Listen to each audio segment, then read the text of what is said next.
freak out there. You can't handle the truth. You can't handle the truth. What do all men in power want? More power. My name is luca-zanna. I was an Italian by birth, and I became an American by choice. Our lives and freedoms are in danger. This is not a dream. If you're listening to this broadcasting, you are the resistance. All systems go. Welcome to Love, Guns, and Freedom. Here we go, guys and girls. You're listening to Love, Guns, and Freedom with luca-zanna on KTOX 1340 AM and also 104.1 FM. Do not forget, if you want to listen to the show on the internet, you can go to www.lovegunsfreedom.com. This is the first hour, the hour normally we talk about freedom. What really freedom means? I mean, people, say, look, you go from different topics here. We go from very provocative things like conspiracy to politics. Exactly. It's all about freedom. First of all, freedom of speech, number one. I remind you, if you want to be on my show, I want you on, especially if we do not agree. If you agree, of course, that's great. But this is a platform that we can discuss all topics that normally, in many other commercial stations, you're not allowed even to think. Seriously, the topics that I talk here on the air, I know that 99.9% of other commercial stations I will be probably being thrown out before even I can broadcast them. So that's the point. This is a great opportunity. That's why I want you here. More important, what I really believe about freedom is the fact if we live in a civil society, if we believe in a system where government is supposed to be accountable, especially in America, okay? Because that's the reality. That's the way this country was founded on, the republic. Representative republic, not a democracy. Supposed to be these people supposed to work for us, representing us. And what happens if they don't represent us anymore? What happens if they go rogue? It is our duty to keep them accountable. That's part of being free, or at least try to keep freedom going. Because if you completely submit, if you completely become like a zombie, just somebody doesn't care anymore, you're just a slave. That's my real thing about that. So much that myself, a few years ago, when it was about Mojave County infringing on my rights, when it came down to First Amendment, I was the first one to propose a recall for one of our supervisors. Regardless that we were a couple hundreds of signatures short, doesn't matter. That was for me the most important thing I believe I've done as an American, because I really believe to show that these politicians, they are not gods, and regardless the odds, we still have the right, and we have the duty, in my opinion, to fight back peacefully, of course, in this way, in this political process. Let them know that we don't agree with their ideas, and if we think they've done something wrong, we need to at least expose them to the public. Now, let me bring a lady that I really been following her the last few years. And it's funny because beside politics, we have a lot of things in common. She likes my type of poetry, and that's another story. But she's a great lady. I really like her. Enjoy her Facebook friendship. But now today, really I want to bring her as a political activist. And when I say political, it's not just an abstract concept. It's something about very practical. It's about your money. It's about your freedom. It's about your rights. And she lives in Kingman, Arizona.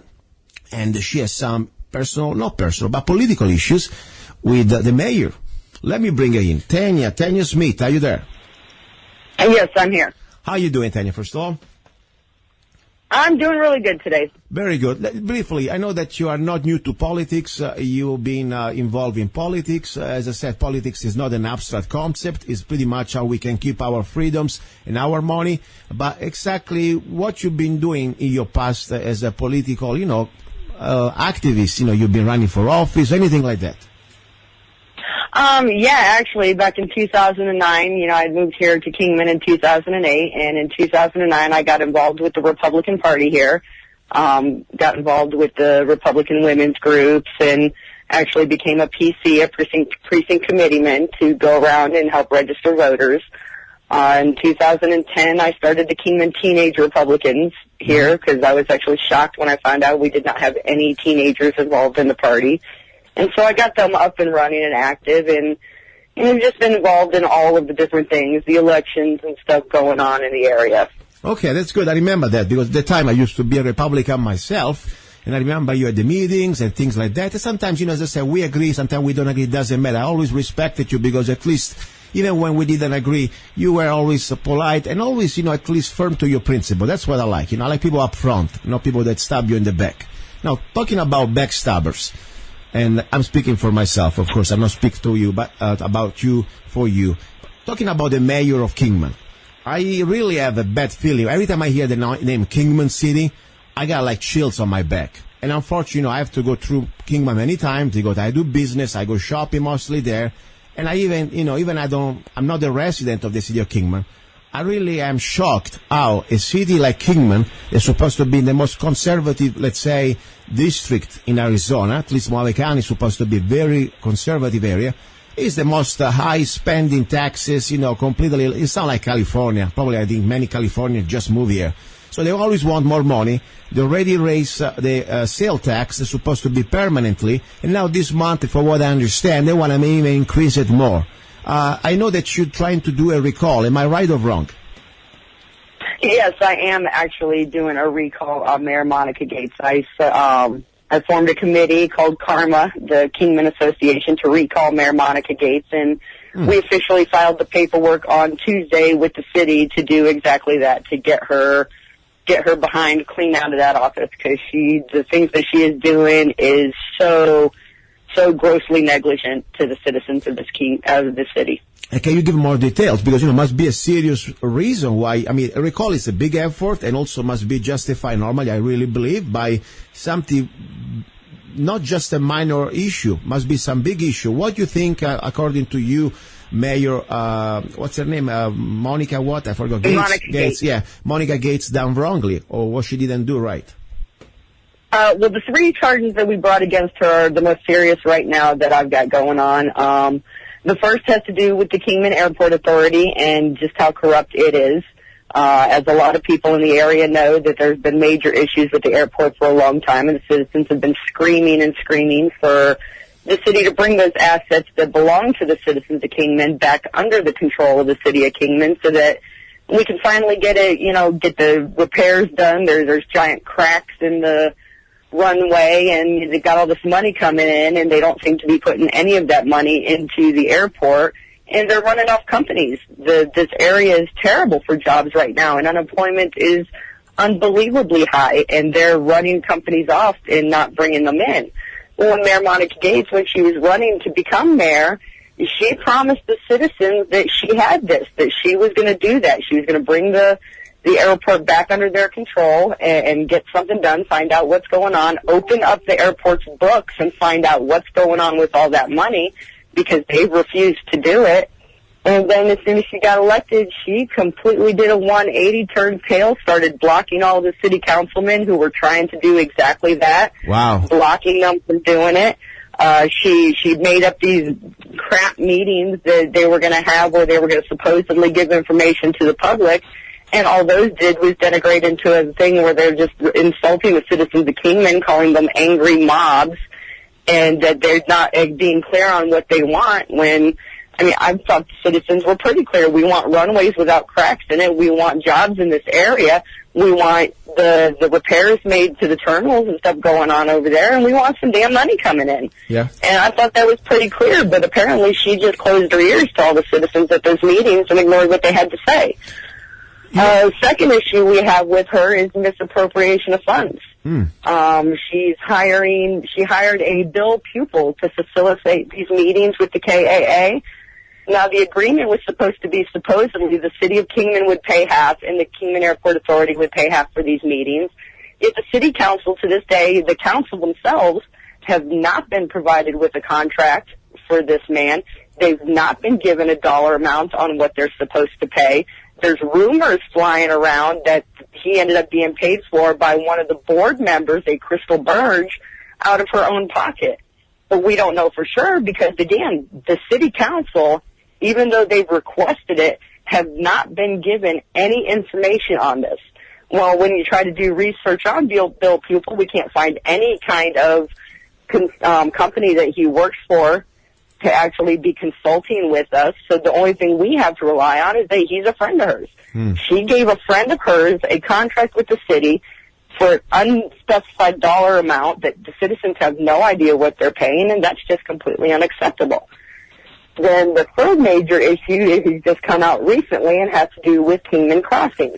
Now, the citizens of Kingman have been clear for many years. They have wanted the Kingman Crossing built. They've wanted these interchanges because it'll bring in jobs. It'll take traffic off of 66 and Andy Devine, which are tore up really bad from trucks.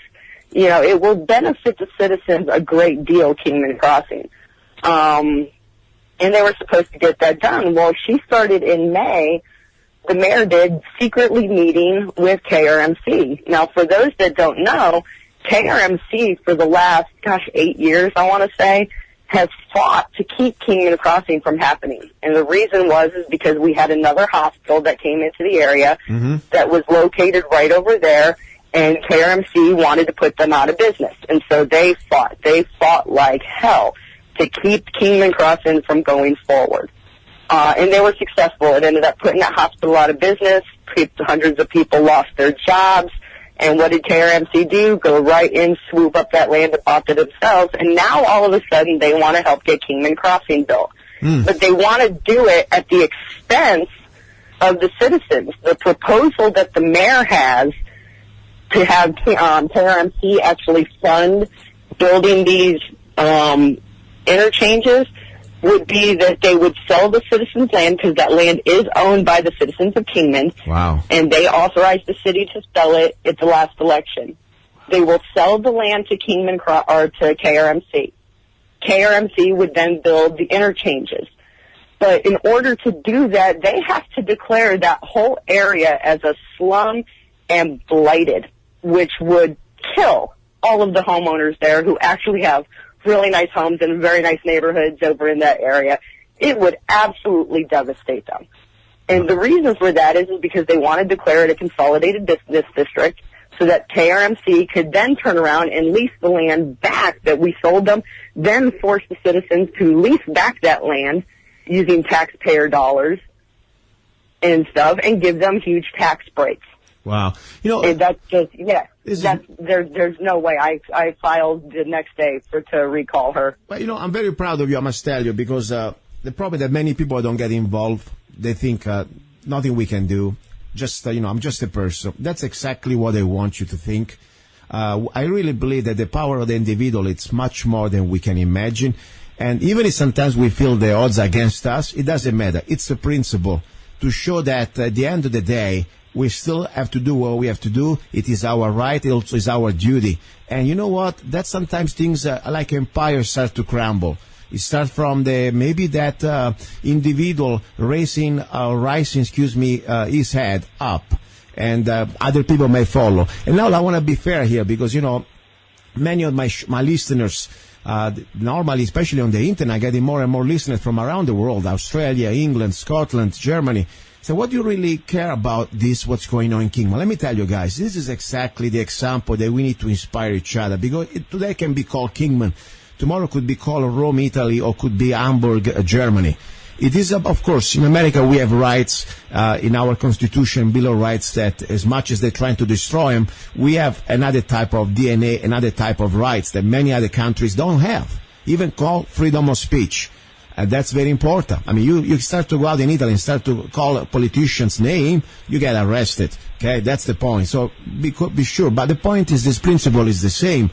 As a citizen, as individuals, as human beings, we have the right to express ourselves. And more important, if you want to make changes, you gotta get involved. Don't think that Captain America is coming out of the blue, is gonna do it for you. You gotta look at yourself in the mirror tonight. Hey, if you wanna do something, you better start to stand up and do your side. So that's why I say this is an inspiration also for my listeners around the world. They say, guys, corruption happens anywhere, everywhere. And it's our duty to at least face it and expose it. Let's start with that. And hopefully enough more people, they're going to get involved, and we will fix it. Now, say, Tanya, I tell you, I always had a bad feeling about Kingman, as much as I like many of my friends that live there, of course. But when it comes down to politics, I say, how is that possible? There's something supposed to be a conservative town, at least in a conservative district, There's such liberal spending, and I don't even use the word liberal anymore because it's not about liberal. Republicans, they're spending as much as the Democrats. There is no difference really. But really, this is a new level. Are you aware of the new taxes, the new sale tax that they want to completely approve? I think they approve it. It's almost 10%. Yes. Am I right? It's not 10%. It's 1 cent. Okay, no, but no. Is what it actually raised it up. It's 1 cent for every dollar. No, I know, but what is the final? Yes, they actually did approve it the other day. But what is the final total of the sale tax? Because it started from was permanent to 8 point something. Now, how much is it the final sale tax? No, the city of Kingman sales tax was at 2.5. Okay, but total. Now with the new increase, it now goes up to 3.5. Yeah, and when you add it up with the state, how much we got here? With the state, I couldn't tell you. Right now, I know the city ones because I was there the other day when they increased the but my point is the tax rate. At the end is when you go pay for anything that is taxable. Right now, we have one of the highest in the state. That's the bottom line. I think we almost beyond above 9%. That's the point. So we're getting altogether between state and city tax.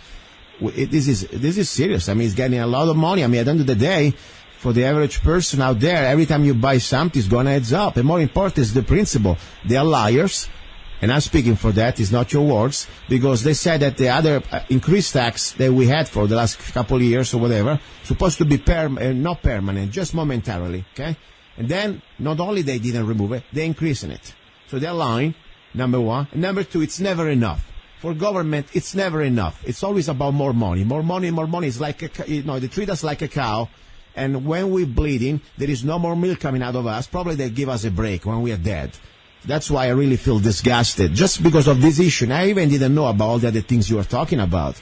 So that's really, really sad, as I say. But I'm glad you're standing up. You see any type of good response? Other citizens getting involved about this? Yes, actually, I've had a great response from it. And as you know, you've been involved. You recalls generally don't do too well. And that's why I've always been against them, because from the beginning I've always felt, we have an election. That's the citizens speaking.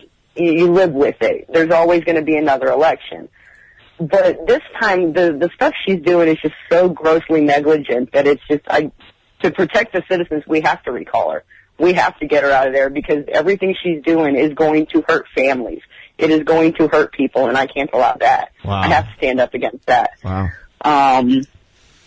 We're getting a really great response. I've got the petitions are out in circulation. We've got maybe a couple hundred right now already in just a few days. Because, like I said, people are starting to get involved more. They're noticing this. When their lives are actually at stake and their livelihoods, they really start to pay attention. I wish they actually paid attention more and stuff, but I'll take what I can get. Yeah. And so we're doing really good with it right now. I really do feel like we may be successful in this one, and we may actually get to the number of signatures we need. You know what is a good thing? Because this is a city recall. County, we have such a big county here. And when we did, for example, Supervisor Sokol, it's a huge area to cover. And it's very tough. Okay, Moave County, it's huge. But city, since everything is more condensed, and you don't need to keep driving for miles and miles to get a signature, I think you may have a great chance. I really believe. But regardless, I like the fact that you at least not being silent and you're doing what you can. Did you ever have a chance to talk to her directly? Say, by the way, I don't like what you're doing, and I think maybe we should have a conversation about that. Did you attempt that?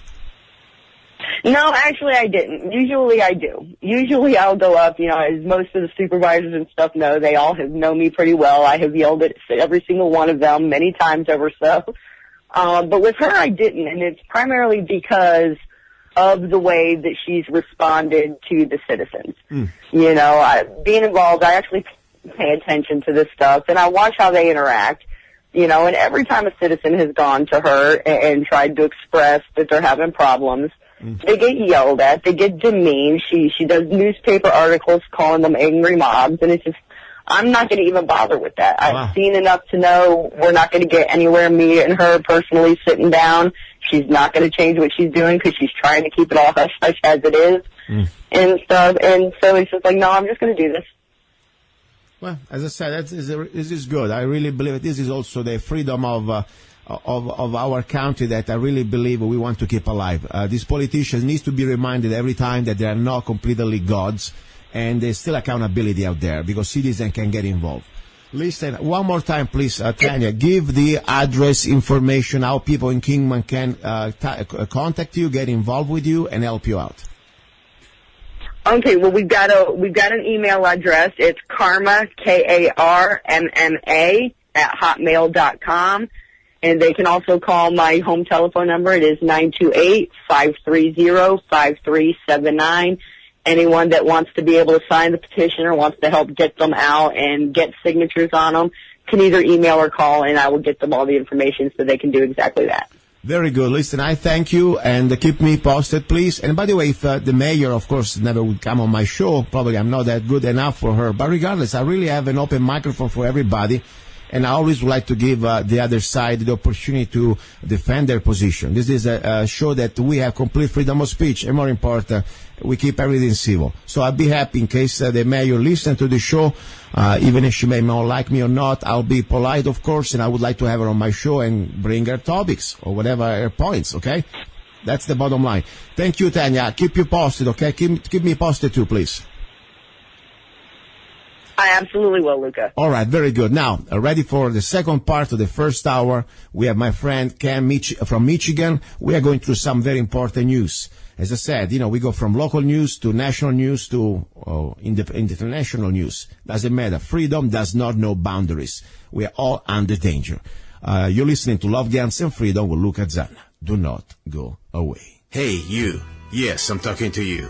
You deserve a break. Enjoy a moment of indulgence. It's time for Zanna Coffee. Guilt-free pleasure. Zanna Coffee is the organic coffee to amplify your senses and enhance love for life, liberty, and the pursuit of happiness. Only the best organic and GMO-free coffee beans from around the world that I selected. Zanna Coffee brings you happiness in every cup. Fair trade certified, sustainable organic coffee. That means we do not use slaves. Free Zanna songs with every coffee bag. Find Zanna Coffee at www.zannacoffee.com. www.zannacoffee.com. Get your coffee bag now. Don't be cheap. Life is too short, and you deserve the best. Zanna Coffee. Okay, we are back. You're listening to Love, Guns, and Freedom with luca-zanna on KTOX 1340 AM and also United States to the FM network. Don't forget, if you want to listen to all the past shows and also to the show on the internet, you go to lovegunsfreedom.com. Now, I wanted to, normally, I bring always guests, and that's fine. I like guests. I like to hear news and, more important, point of views and information directly from their mouth.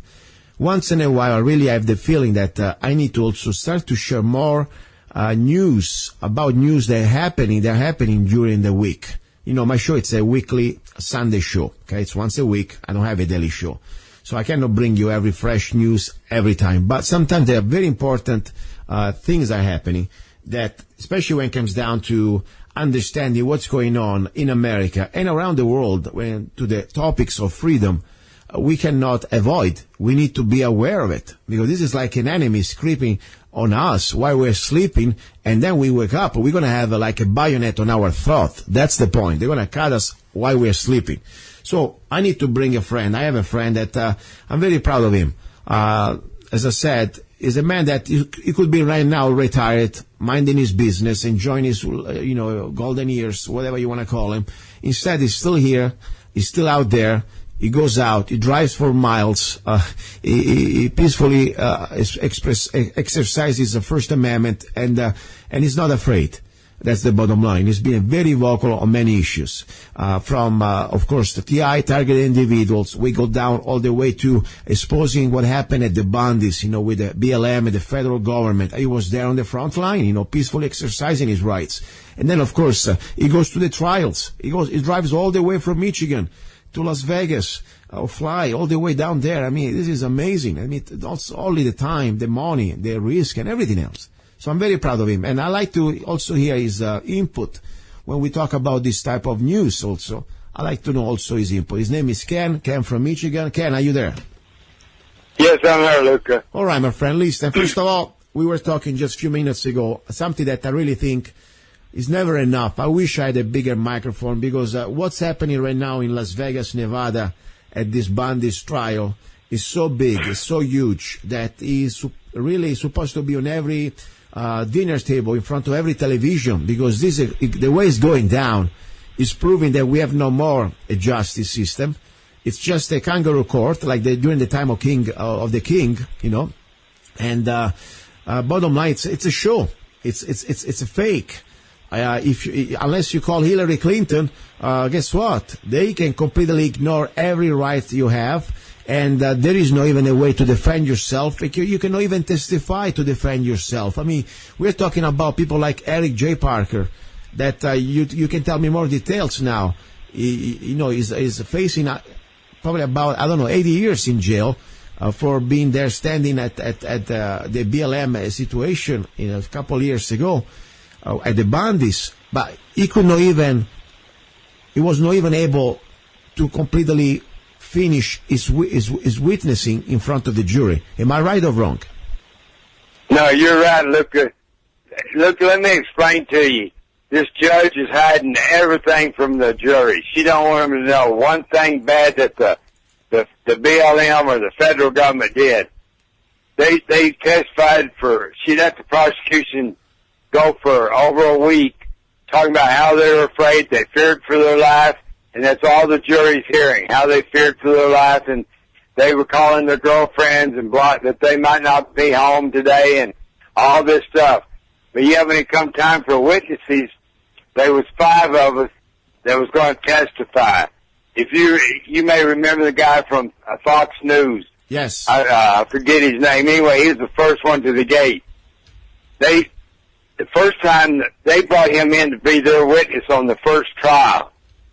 Okay, this time they wasn't going to bring him back because they don't like what he said. Wow. So the defense brought him in, and they said that his testimony isn't relevant. It was relevant the first time, wow, but it's not relevant this time. Wow. Because they didn't like what he said.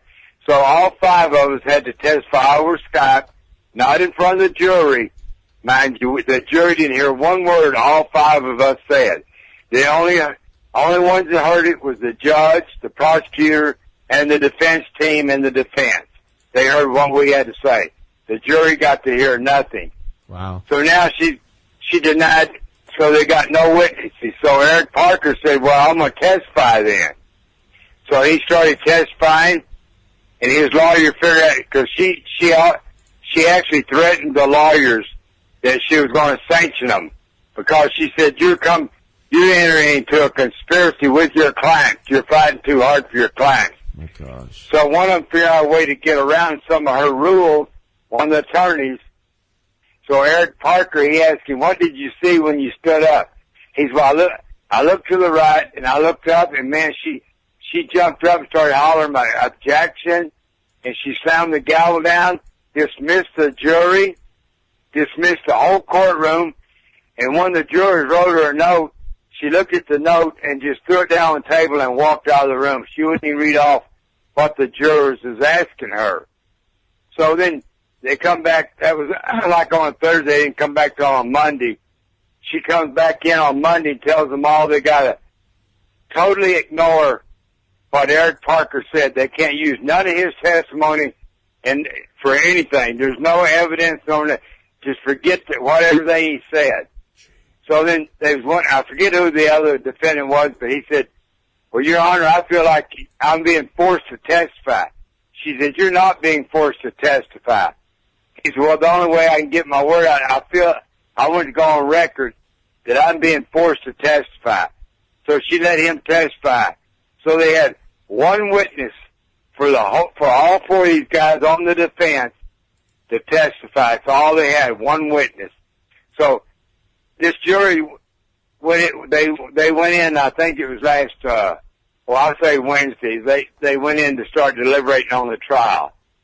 So Thursday they deliberated, and they sent a note to the judge wanting to know why they can't hear the BLM had head cams on where they were recording and what they were saying and what they were seeing. So they won't let the jury hear what they were saying, because what they were saying was, see, they shoot and ask questions later, and they's all saying, I second that, and they's making smart comments about it. One of them says, shoot the woman between the eyes. One of them says, shoot the guy's dog before you shoot him. Wow. So they don't want the jury to hear this, but they want the jury to see us going up to the front gate. You know, in other words, we were really bad. We were out there protesting, and I'd say 95% of nobody even had a weapon on them, the ones that was going up to that gate. And I mean, it's a kangaroo court. I hope that for some reason, maybe you're not real religious, but I hope that God's got his hand in this one, because we're going to need it. No, I agree. We need to have ask for help here, because we are facing evil. That's the bottom line. I mean, we're talking about lives at the stake. It is not like a show. This is not like a TV show. This is about a human being, and more than one, completely is going to lose his life. So also his family. And all we ask is to be fair, to have a due process, to have at least the basic rights that every human being should be guaranteed under our Constitution. That's the bottom line. And that's the problem. As I said, this is not even anymore about if you believe that the Bundys are right or wrong. This is not. Even if you don't like what they're doing, if you don't like cows, if you don't like to eat meat, doesn't matter if you believe the government is your God, that's fine. The point is, every human being, every American has the right to have a fair trial. And here we don't have a fair trial. It's a charade. It's a show. That's all I'm saying. And it's very chilling, because what's happening right now is somehow just few of us really are interested, because the majority of Americans have no idea this is happening. They don't even care. But instead, they understand when this goes through, this travesty of justice, you start to see people being condemned, sentenced 70, 80, 30 years for a non-violent crime. And more important, when you even didn't have a chance to defend yourself correctly with all the elements that you need. I mean, first of all, you need to be a chance to defend yourself by yourself. You want to say your side of the story. You should be able to that. You should be able to bring all the elements that you need to prove your point. And they don't do this anymore. I mean, this is a show, supposed to be a mistrial, and everybody should be sent home with $1 million ticket just to say sorry. Seriously. I mean, how is it going to end up? I mean, what are we going to do here, Ken? I mean, who's watching the watchers? More important, why at this point Trump? I know Trump is not the guy in charge of everything. He's just the president. But at the same time, he put in charge right now Jeff Sessions, that right now is doing exactly the same job that the person before him was doing. I mean, this is a travesty what's going on. I mean, what's going on? Why you think nothing changed since we have now Trump? Well, you know what? I think Trump went up there, and I think he had good intentions to drain the swamp, but actually he's drowning in the swamp, because just like the other day when they had that, when they take the monuments down, I forget exactly which state and all that is. I'm not good with names, Luca. Yeah. But them guys went down there to protect the monument. So now they're Ku Klux Klansmen. They're all kinds of things, but they never mention Antifa, the Black Lives Matter. All them people went down with clubs, guns.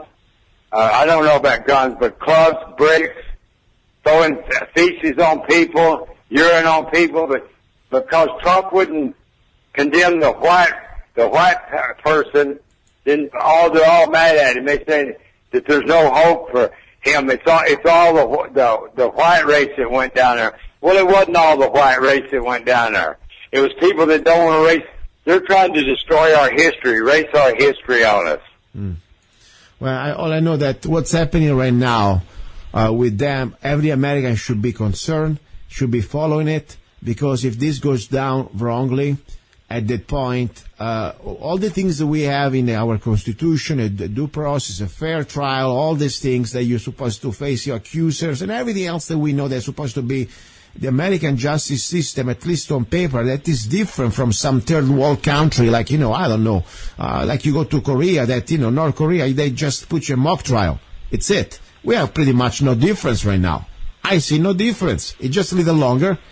They don't torture immediately, but your life is still going to end up the same way, and that's the very sad thing. I really believe we need to be aware of this. Now, one thing I want to tell you, we will see next week probably. I don't think the jury is going to be forever there, right? What do you think? Maybe next week we're going to have the final results?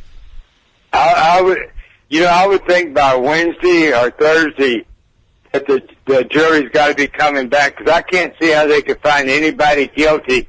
I mean, no matter how dumb that they think the Americans are, the defense don't even put on but one witness, and that's one guy, and I don't know how you could come back guilty on this. But I guess the people in this country, they don't really want to know what's going on, Luca, because this is a crime in itself.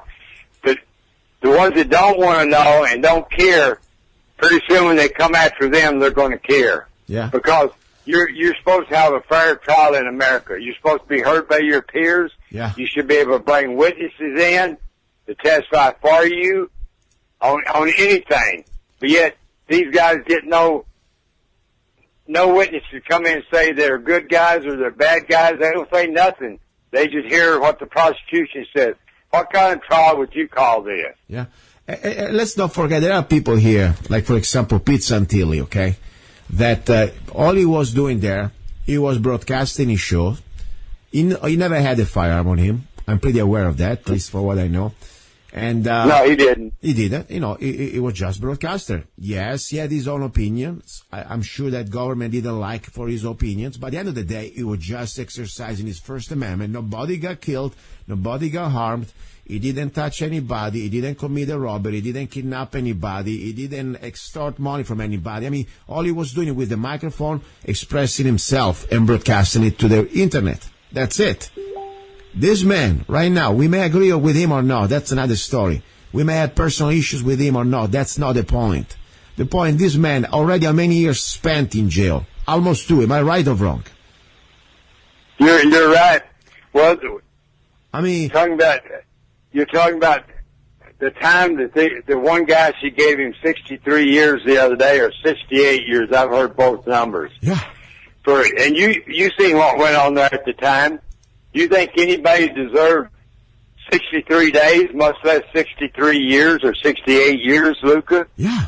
I mean, this is like, it's out of their mind. I mean, it is almost unbelievable. I mean, it's like almost, as I said, if you do a robbery, if you kill somebody, you don't get all these years. You can get out in 15 years. I mean, nobody got killed. This is the point that they're making a point. We are the government. We are like God. Don't you dare anymore to raise your head against God. Not even about touching us. Just raise your head. This is the point, that to show who is the master, who is the slave. Simple as that. And this is very scary. As I said, today could be for the people who believes in smaller government, constitution, believe in, property rights. Tomorrow could be for the people who believes in other things. Doesn't matter. The point is, this is a tyrannical government. I'm sorry. I wish it wasn't true. I mean, I don't see any other way. You cannot spend all these years for something that there is not even a victim, for God's sake.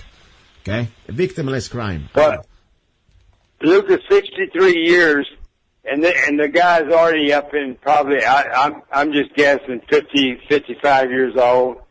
In 63 years, you give him a death sentence or a life sentence. Yeah, I mean, just he'll never see the outside world again. Yeah, and by the way, for what? For standing up for his neighbors. This is insane. This is insane. I mean, really. But as I said, we gotta talk. By the way, I'm very aware that my show and my websites are monitored by federal agencies, and that's fine, guys. I hope you enjoy it. I hope maybe you learn something. I hope you understand that we are not your enemies. Tomorrow, you do your job. Tomorrow you have a son, a daughter, a brother, anybody. Even yourself, when you finish your service or whatever you're doing right now, you're going to be part of this tyranny, or at least you're going to be under this tyranny. So I want to be sure here, we are not advocating for violence. All we want to know that we have a basic rights that probably no other countries ever had. It's called the Bill of Rights, Constitution, and that's all we ask. Ask that we are under these documents They're supposed to control the government, supposed to curtail the powers of the government, at the same time supposed to guarantee that we have rights, we have no privileges. That's all we ask. That's all I think we should do right now. That is very important. So, what can I say, Ken? I know, by the way, I see the IP address. I can see, for example, different IP addresses come from government, like Homeland Security, things like that, .gov. I hope they enjoy my show, as I said.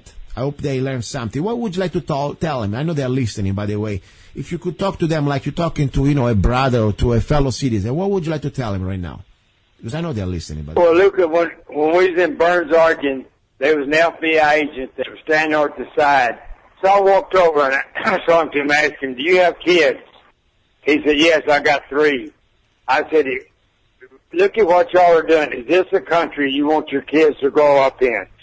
Excuse me. The guy, he couldn't even look me in the eyes. He's just looking at the ground. Wow. So that's what I'd like to tell them.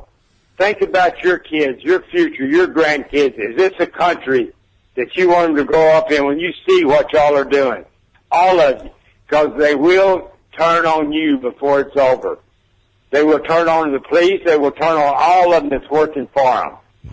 Because one of the guys that got sentenced to 60-something years, he was actually an FBI informant. Yeah. But he said something they didn't like, so he threw him under the bus. Wow. Well, I call it they eat their own.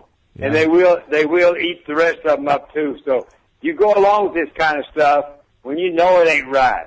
They know it, Luca, they know this ain't right. But yet they're going along with it. Yeah.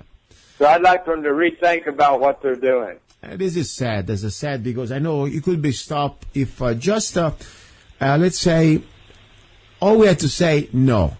If I was a federal agent, they tell me to do something illegal that I know that is against the basic rights of a human being and against our laws. We have a lot of federal laws, conspiracy against rights, and things that are completely illegal. And more important, we have a constitution that's supposed to be the supreme law of the land. And every agent, every federal agent, every government officials, on paper, we know that they take the oath to support and uphold this constitution. And it's supposed to be a real oath. It's supposed not to be just a fake show, okay?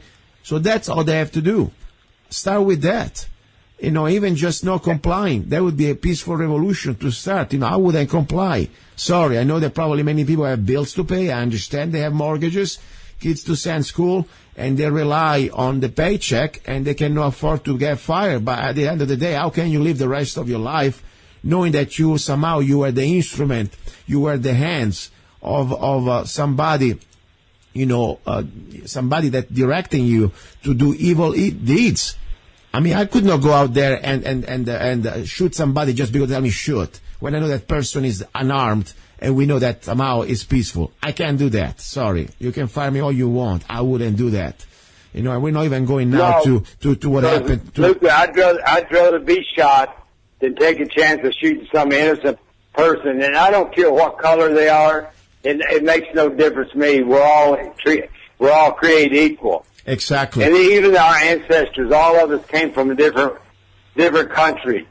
We came here, our ancestors did, because we're supposed to be the most free country in the world. We've turned to the worst country, I think, in the world. If we don't get it back pretty soon, I'm wondering what we're really facing. Exactly. Let me bring something very important, because people say, especially last week, one of the news I wanted to touch today was about the slavery and the Antifa movements and burning down monuments of, let's say, personalities of the Civil War who were on the other side. But the problem is that these idiots out there who are burning down monuments, they burn everything. They don't even know what they're burning, first of all. They're completely ignorant. They are useful idiots, in my opinion, used by people behind the scenes for their purposes. And what is their purposes? I want to analyze a little bit this. First of all, let's go to the beginning. People say, America, it is not really a free country. Our founding fathers, they were slave owners, and all the stuff you want to say. Let's put it in this way. The world in history always been about conquerors and conquered. Slavery, it wasn't an American problem. It was a world problem. Slavery started way before America. and it's still around in the world right now. If you really want to see the slavery problem, I mean, look around in some African nations, in some Arabian nations. Muslims, they're still slave masters. That's the bottom line. So it is not like America out of the blue was the evil that, they were perpetrating slavery. All over the world, Europe, England, Italy, Ireland. I mean, let's not forget about the Irish slaves. Okay, so the point is, what is fair is fair. That was, unfortunately, humanity in that moment, still have that problem. But what the founding fathers, they were trying to do, I really believe that. When they wrote the Declaration of Independence, they were trying to make a very important point, that all humans are created equals. And people say, now it comes, then after, we have all these, founding fathers who own slaves. Guess what? Things never were perfect. But that was the first attempt to make things different, to change things. Because, if you wanted to completely abolish slavery before even the country was created, this country never would have been created. Most of the southern states, they were completely depending on farming. And that was the part. But let's not forget that one of the first slave owners was black. That's the bottom line. So now, all this sense of guilt, all this sense that the white man must pay, first of all, is BS. Because I must pay for anybody. You must pay for anybody. Somebody did, let's say, something bad 200 years ago. I'm not guilty. Period. Okay? Let's remove this sort of guilt by association just because of the color of the skin. But more important, let's analyze why they want to burn our monuments. Why now Thomas Jefferson is evil. Why George Washington must be burned. Because this is beyond the racial issue. This is a part of globalism. This is about a new world order in full action. They need to destroy our past, our history, so they can write the new present and the global government. The moment that we forget who we were as Americans, that we have rights, that we have Declaration of Independence, that we have individual rights, that's what, at that point we will lose our freedom for real. And we will become subjects of this global tyranny called global government. And that's what they want. This is like pretty much what happened, during the Bolshevik Revolution. Burn everything from the past. Burn the books. Burn history. And rewrite the new present. And everything is written new. It's going to be under the new controllers. Go ahead. And look, instead of being a few slaves like we had here, we had slaves here. I'm not denying that.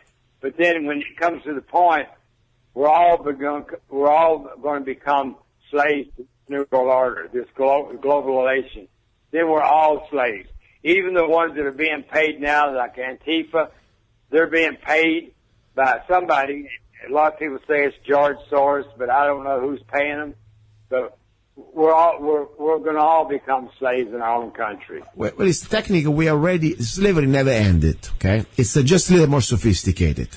As I said before, if you work for me and I keep 100% of what you work. Let's say you work for me for free, because after all, I keep all your money. What are you? You are a slave. Am I right or wrong? Are you there, Ken? Yeah, I'm here. I said, if you work for me, okay, and I pay you nothing, that means I keep all your profit. Do you consider yourself a slave or not? Well, absolutely. Okay. If I'm working for free, and we were almost there. Okay, so we were working for free. If I keep 100% of your earning, you are a slave. That's a fact. Now, government pretty much depends on which type of bracket you are, can keep almost still 75% in this country of your earnings. Am I right or wrong? You're right. Guess what? So you're 75% slave. Isn't that true? The difference, though, that when you're a slave, they give you housing, they give you, of course, medical care, because normally you are property of the master, and they want to be sure that you're taking care. And, at least you're honest. It's an honest relationship. You're a slave. Now, you think we are free, but at the end, when it comes down to that, we know that we are paying taxes to an entity that is called the Private Federal Reserve at the end, that is private, because this was a real investigation under Reagan, a congressional investigation, that proved that most of the income tax that we pay, it goes to pay just the interest of the money that our U.S. Treasury pretty much borrows. I mean, we don't print anymore our own currency. We have to go to a private cartel of banks that they print the money out of thin air. They don't even need more money. It's just digital currency. And for every dollar they issue, we got to pay back with the interest. And that's our income tax. So that, for me, is really the ultimate slavery. And the sad thing now, they're using these idiots out there. They're mostly, they're paid, but some of them, they really believe this crap, okay? And they think, Marxism is good and communism is good. Guess what? This is exactly what they want, to divide us, to keep us against each other, to use the educational system that not in education is the re-education programs to brainwash the new generation of zombies, and now to destroy our past. When our past will be destroyed, when people can say, gonna be afraid to say, George Washington, Thomas Jefferson, Sam Adams, all the different people that we're supposed to be proud of, they fought and really risked everything they had to create this experiment, this United States of America. At that point, we lost everything. And that's what they're getting to. So we gotta really expose them, in my opinion, because right now, they will use communism or Marxism or this agenda to fight against our past. But it is not even about communism. It's about global government. Like they will use the Muslims to destroy Western culture. But it's not about Muslim. It's like putting us against each other. And some of these people, don't get me wrong, they are evil and they are dangerous. But they are still pawns. That's what I really believe. What do you think? Why government is not doing enough to restrain, especially city governments and state governments, to stop this act of vandalism and criminals burning our monuments? What do you think? Well, Luca, you got to realize that we've been taken over. We've actually been conquered by the globalists, and everybody's accepted money to be evil, all the way down to even our local governments, our city councils. I'm in a small county, Macomb County, Michigan. Even our small governments now, they're taking money from these people, and they know they can do anything they want to and get by with it. So they think they can't be touched.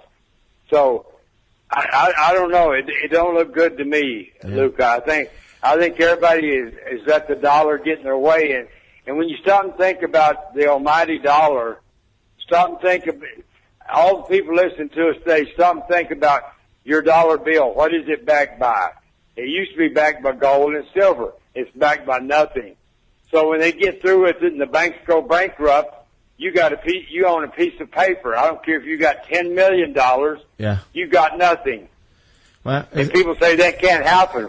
Well, I think it is going to happen. Well, this is true. It's already there. I mean, the point is you don't even anymore a currency called dollar. It's a completely different name. Am I right? Go to read your dollar bill and see exactly what you see. Federal Reserve note. Am I right or wrong? You're right. I mean, this is coming from... It's not even federal. It's privately owned. The Federal Reserve System is privately owned. And this every dollar you pay in taxes, 77 cents out of that dollar goes to maintain what they say we owe them, the bankers. Exactly. We owe them, 77 cents out of your dollar that you're paying in taxes goes to manage their interest. And this is That's exactly a sweet deal. And this is exactly my point. I know President Trump is trying to curtain some problems we have with the budget and with our national debt, and that's great. He's doing some sort of difference there. But the real issue will never be addressed will we face the reality that we don't have to be submitted to a private bank to borrow money from. That's how you want to solve the debt. Remove these leeches and go back to the system before 1913, where the U.S. Treasury, we used to print our own dollars as a country, sovereign country, and we didn't have to have income tax to pay the interest to these leeches called the Federal Reserve Bank. That's what it is. So that's the real issue. And I understand one thing. This is not something that you go out and you deal very lightly. Because listen what happened to President JFK.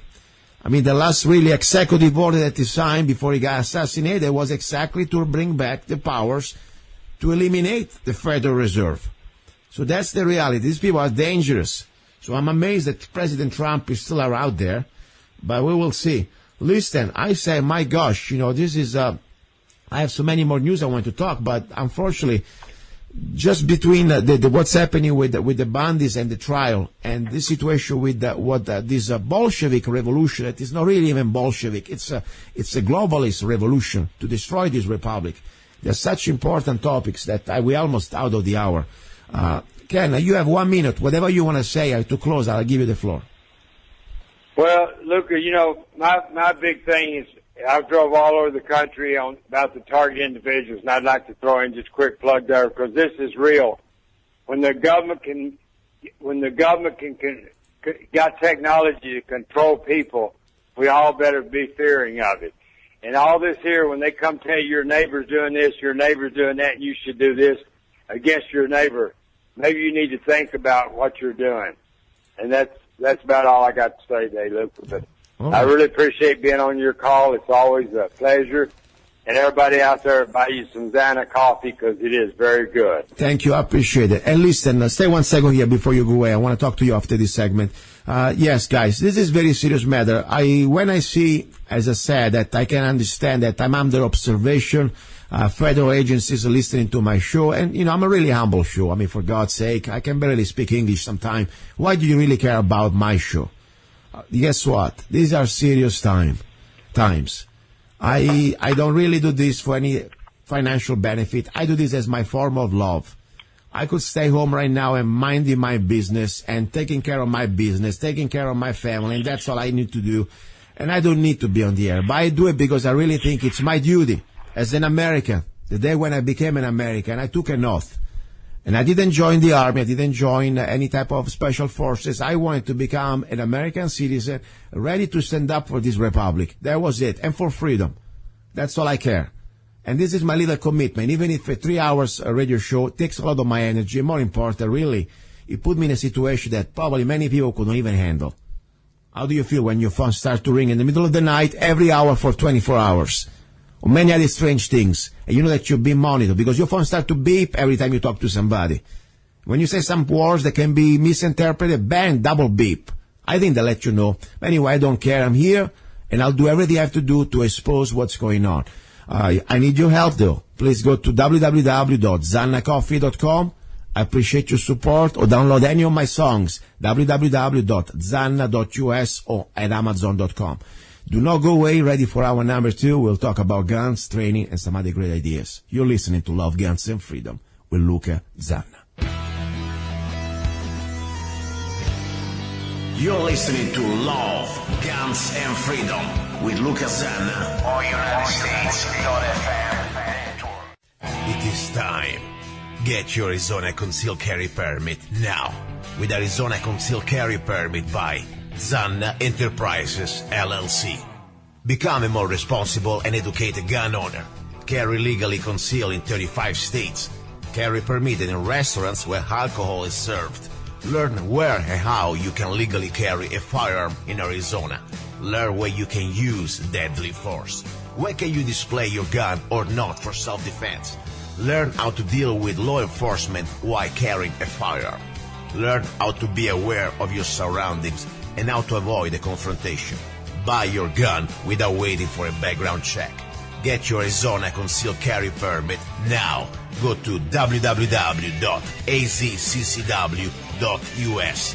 Go to www.azccw.us. Free for single mothers and people with disabilities. Here we go, guys and girls. You're listening to Love, Guns, and Freedom with luca-zanna on KTOX 1340 AM and also on 104.1 FM. Don't forget also, if you want to listen on the internet, you can go to www.lovegunsfreedom.com. All right, this is the second hour. It is the hour normally about guns, and we will talk about guns. I also want to talk about safety. You know, a couple of weeks ago, I was trying to bring the topic, if you have a child or more than one child, children in your home, how can find a compromise of safety, also with accessibility.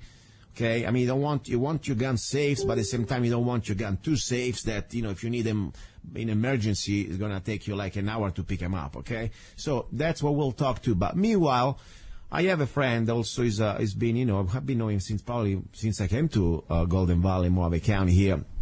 And he had a very good point today. We were talking over the phone. What if all this drama that now it's happening in the big cities is going to come to our doors, to our homes? Unfortunately, we know they're trying to divide us, and they're doing a great job. And when I say who they, I mean the elite, the global elite. Let's say really thrives on when we the people we fight each other. They need to divide us so they can conquer us. That's what they're doing. And they've been doing a great job. In the first way, they're going to start to use the racial cards. Then, of course, they will use the economic, the class card. The reality is that we need to stop fighting each other. We need to look really who is behind all this orchestration. But meanwhile, unfortunately, many useful idiots, they will use violence against the law-abiding people who are just trying to make their life, just try to take care of themselves. And they will use this racial card, and I hate that because, as I said, this is time to stop looking at this as a racial issue, but it's a New World Order issue. The real people behind, they don't care about, what is really about the fact of, racial diversity or whatever, or racial justice. They're just a bunch of scumbags, international bankers. They want us all dead. That's the bottom line. But meanwhile, we got to have a plan. Now, let me bring my friend Alan, that he has some ideas, and I don't know exactly which ideas, but he had some points for sure about what we can do now to prepare in case tomorrow we start to have this sort of civil war coming to our doors. Hopefully it's not going to happen. Let me bring him in. Alan, are you there? Yeah, hi. How are you, Luca? I'm all right, man. I want to just give you the microphone so you can say whatever you think about this topic. Go ahead.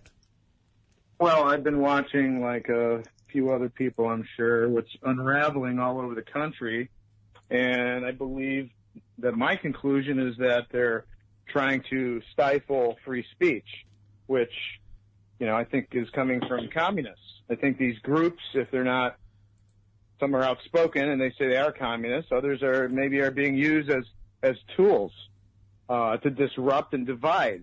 Seems pretty obvious to me. The question is how far they're going to go and what are people going to do when it comes to their town, perhaps to their door. Because if these people are organizing in large numbers, well, we better be ready.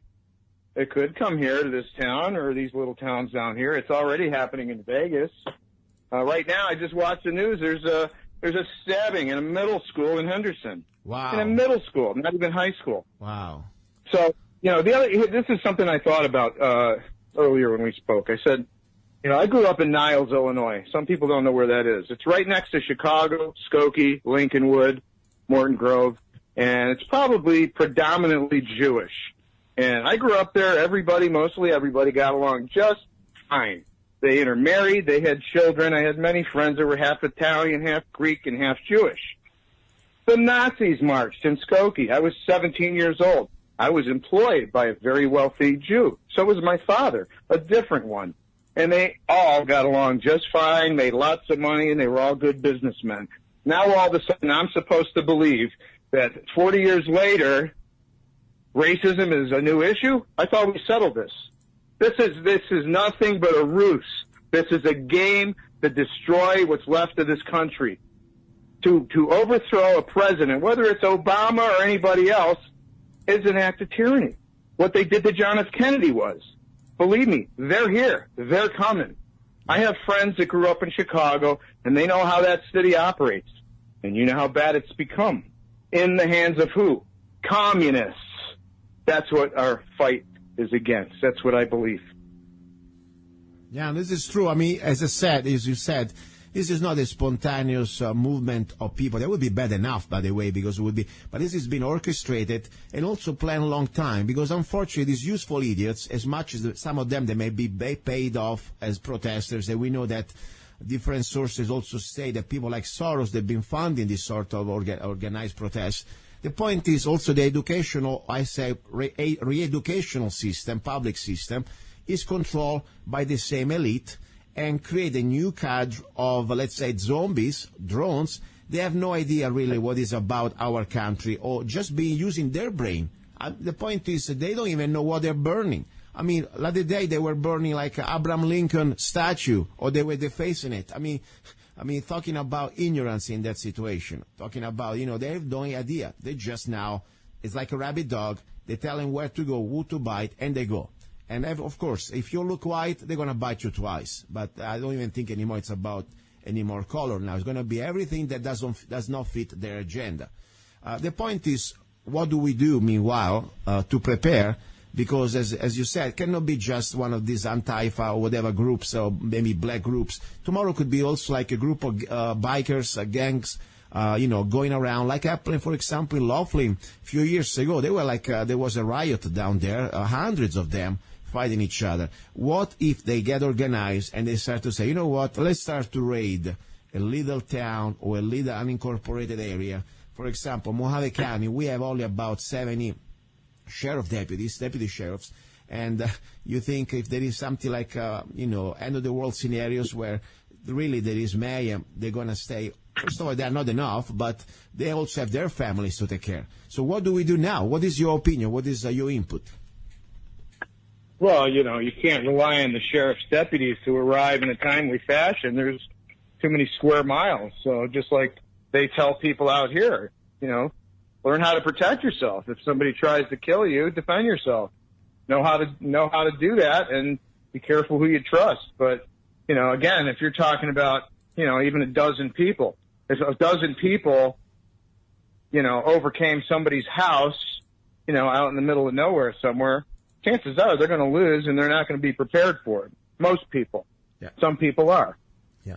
I mean, I was going to talk during this hour now some ideas how to start to prepare your home, how to prepare your mindset. Of course, there is no position that can be defended forever, because with the right time and waiting, and more important, with the right resources, unless, no position, no bunker, nothing can be defended forever. For sure, the regular average home is completely different from a military installation. Now, but there are things we can do to try to reinforce our home, to try also be more aware, to have a plan, at least to create some sort of opportunities that normally, if you are completely clueless, you couldn't have. Number one, let's put it this way. We live not in apartments here, especially in this part of Mojave County. Everybody got a little home or trailer or whatever, and at least an acre or two. Okay, that's the idea.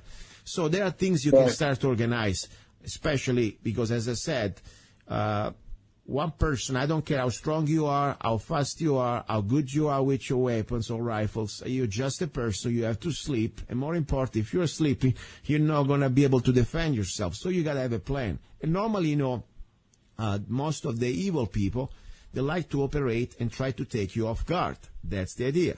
So, number one, to delay their entrance. So whatever you have, start with, let's say, fences can be easily cut. Yes, but it's better to have a fence. They have nothing. That's number one thing, because many people live just open, and they have nothing. At least to have a fence that it would make noise, it would deter the average scumbag to just cross the line of your property. Number two, start to rely on not just on dogs, because dogs, it's a good thing to have. But dogs can be easily, let's say, killed, poisoned and everything else. Dog maybe is good in the house when you're sleeping, especially small dogs, Big dogs, if you have them, you should keep them at least restrained in some sort of a kennel away from the fence, because the average scumbag can call the dog with a little bit of, food or whatever and kill him easily. So that would be, a dog must be used properly. Another important thing, people say, probably are you getting paranoid? No, I think this is pretty much is about every situation. It doesn't need to go down to end of the world scenario. It can be also just with a regular criminal. Lighting is very important. Yes, it could be a frontal assault. They don't care. But normally they try to sneak in on you. So motion sensor lights are vital on every corner of your property before even you get them to your home. So if you have a fence, there are some solar panel or the very small solar lights, a motion detector. you should be able to put them at your gate or any corner of your property, because in case something moves, when you're in your home, you can take a look. Then other motion sensor, like visual also, just sound alarms. You can get a system now that costs very little money, about $40, $50, that if there is they detect a motion, you set them up on your fence system, just above, of course, normally the height of could be a dog or a wolf or something, a coyote. They can keep up the motion and give you a message and send you sound in your home. That's very important when you're inside your home. That would be the first line of defense, as at least to have awareness was coming at you. Then, of course, as I said, one person only, it's almost impossible to defend your perimeter. But it's better have one person aware, at least as a chance, because after all, when they realize that you are aware and you have the basic training to at least say, do not be a victim, they will probably try to pick up somebody easier. So that would be the first of all, awareness. To be aware of what's going on. And then also have a connection of communication with your other neighbors. If you find like-minded people, especially they live, even if they don't live next to you, maybe they live 2 blocks from you, start to have a communication system. I mean, phone lines may go down, cell phone lines may go down. So walkie-talkie, they are very affordable. We start with that. You don't need any license. At least, I think, probably most of the states, it's pretty much like you get the one for civilians. They're very easy to operate. And you can start to have a system that if anybody sees something, you start to call each other. And to have a sort of communication language. Simple. I mean, you're not joining special forces here, but you create down a language with also password and also verification, because remember, your line is going to be unsecure. Everybody can listen. So whatever you say, better be sure that you understand each other, but not everybody can understand what you're saying. That would be the first thing. Now, number 2, how to deter. How do you deter when you see the problems are on your way? People say, I have a handgun. Handgun when you're too late. Normally, the handgun is the way to fight your way to the rifle. You should always have a handgun wherever you are on your property, because in case you're not going to be taken off guard, you're always no more than 5 rounds away from your rifle. The handgun is not a tool to defend your perimeter. It's just to defend your immediate threat when somebody's already breathing on you. So my point is, yes, you always should be aware. Don't leave your handgun in your safe. Don't leave your handgun on the couch or whatever. Carry your handgun always on you, because that would be the first thing, gives you at least the first layer of protection to not be taken off guard. Now, from there, you must be available a rifle that, of course, you don't want to leave available to everybody, but it's available to you. And in case something happens, that would be your real tool to deter, let's say, an attack. Do you have any questions on what I said so far, Alan? Just to be sure I didn't make you fall asleep. No, it sounds good. It's good thinking, and upgrading security systems is becoming more reasonable. If you want to have a camera pointing in different areas of your property, that's not very expensive to do anymore. But yeah, it's all good advice, and we need to at least be prepared for some kind of surprise, because I'm pretty surprised what's going on is even happening. I mean, that people are uprising, ripping down statues. It really, I'm shocked. Well, I think it's already happening right now in some cities. I mean, maybe the news, they don't report much, but all they need to do now, the EBT cars, to stop giving money. I heard that from a source that is also a guest of mine, a very credible person, told me that the last couple of days there were some problems with some EBT cars in some major cities. So that's something that could be orchestrated, and also that could be really the sparkle to create the mayhem. And then, it's like a fire, a brush fire. You start with the sparkle, and everybody was somehow ready to burn. They will burn. So I say, let's have a plan now, and I said, we're not here to do anything else but defend life, defend our properties, and defend the innocent. That's all we're trying to do here. So another thing I would like to say, people say, I have a shotgun. As I said, shotgun is almost like the handgun. A shotgun is to defend your immediate perimeter. Let's say you're locked in the house. Somebody's breaking down the door. Yes, the shotgun could be a very good tool to have a great firepower. By that point, they're ready to close. the real tool to defend your perimeter and to keep the enemy, the aggressors away from you, it's the rifle. I wasn't in the country, but I was in Italy during the riot in Los Angeles. I was watching on some, video clips. Even in Italy, we were watching stuff like that. Do you remember those riots in Los Angeles in the 90s? Yes, I do. You remember, it was a scene that really took my attention. It was all these merchants, all these shop owners, mostly Koreans, that were on the roof of their businesses. And what did they have? They didn't have handguns. They were carrying AR-15s. They were carrying rifles, Mini-14s. Do you remember that? Yes. That's the point. So the rifle is the tool that allows you to keep aggressors away at least 200-300 yards. Okay, that's the idea. Because as I said, they can a number of aggressors, they can overcome you very easily. But when they start to understand that, if they get too close, one by one, they can start to feel the heat and the pain. Guess what? They may think twice, but you must train. You don't want to just, you want to be sure that, first of all, the laws. You're not going to start to shoot people just because, they're driving around. You must understand. You must articulate. You must know exactly what you're doing and justify according to our state laws. At the same time, you must be able to hit the target because you don't want to miss and be a liability to others. At the same time, though, you know that the rifle, it's in the right hands, can be a great tool. I advise two different rifles for the working man. One is let's say the typical high-power rifle without spending more than $200. Now even prices went up, but it used to be about $150. These rifles, they are really powerful. They are comparable to a 308. But they probably, even the ammunition costs a fraction of that. It's the Mosin Nagant. It's a great rifle. I really like it. And I say, in the right hands, that rifle in Russia, it created really a lot of panic among the Germans. Because if you put a little scope on their rifle, there were people like there was a Finnish sniper. He used to shoot a rifle just with the iron sight. He used to hit targets 600-700 yards. It was amazing. I forgot his name. But the point is, it's an accurate rifle, bolt action. Yes, there is a little recoil, but it's affordable. $200 or so, maybe $250 now. And the ammunition, they are very affordable, surplus, at least half the cost of a 308. That's something that normally I say, I don't need that. Guess what? You may need that. Because let's say a truck is trying to ram your home or trying to ram your property. The 5.56-223, it's a great cartridge for another use, but that wouldn't do the job to stop a truck. 223 5.56 is good on flash.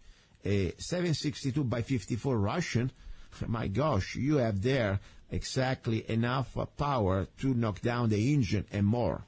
So that's something, and also you can hit a target 700 yards, 800 yards if you know how to use it, and that's very powerful.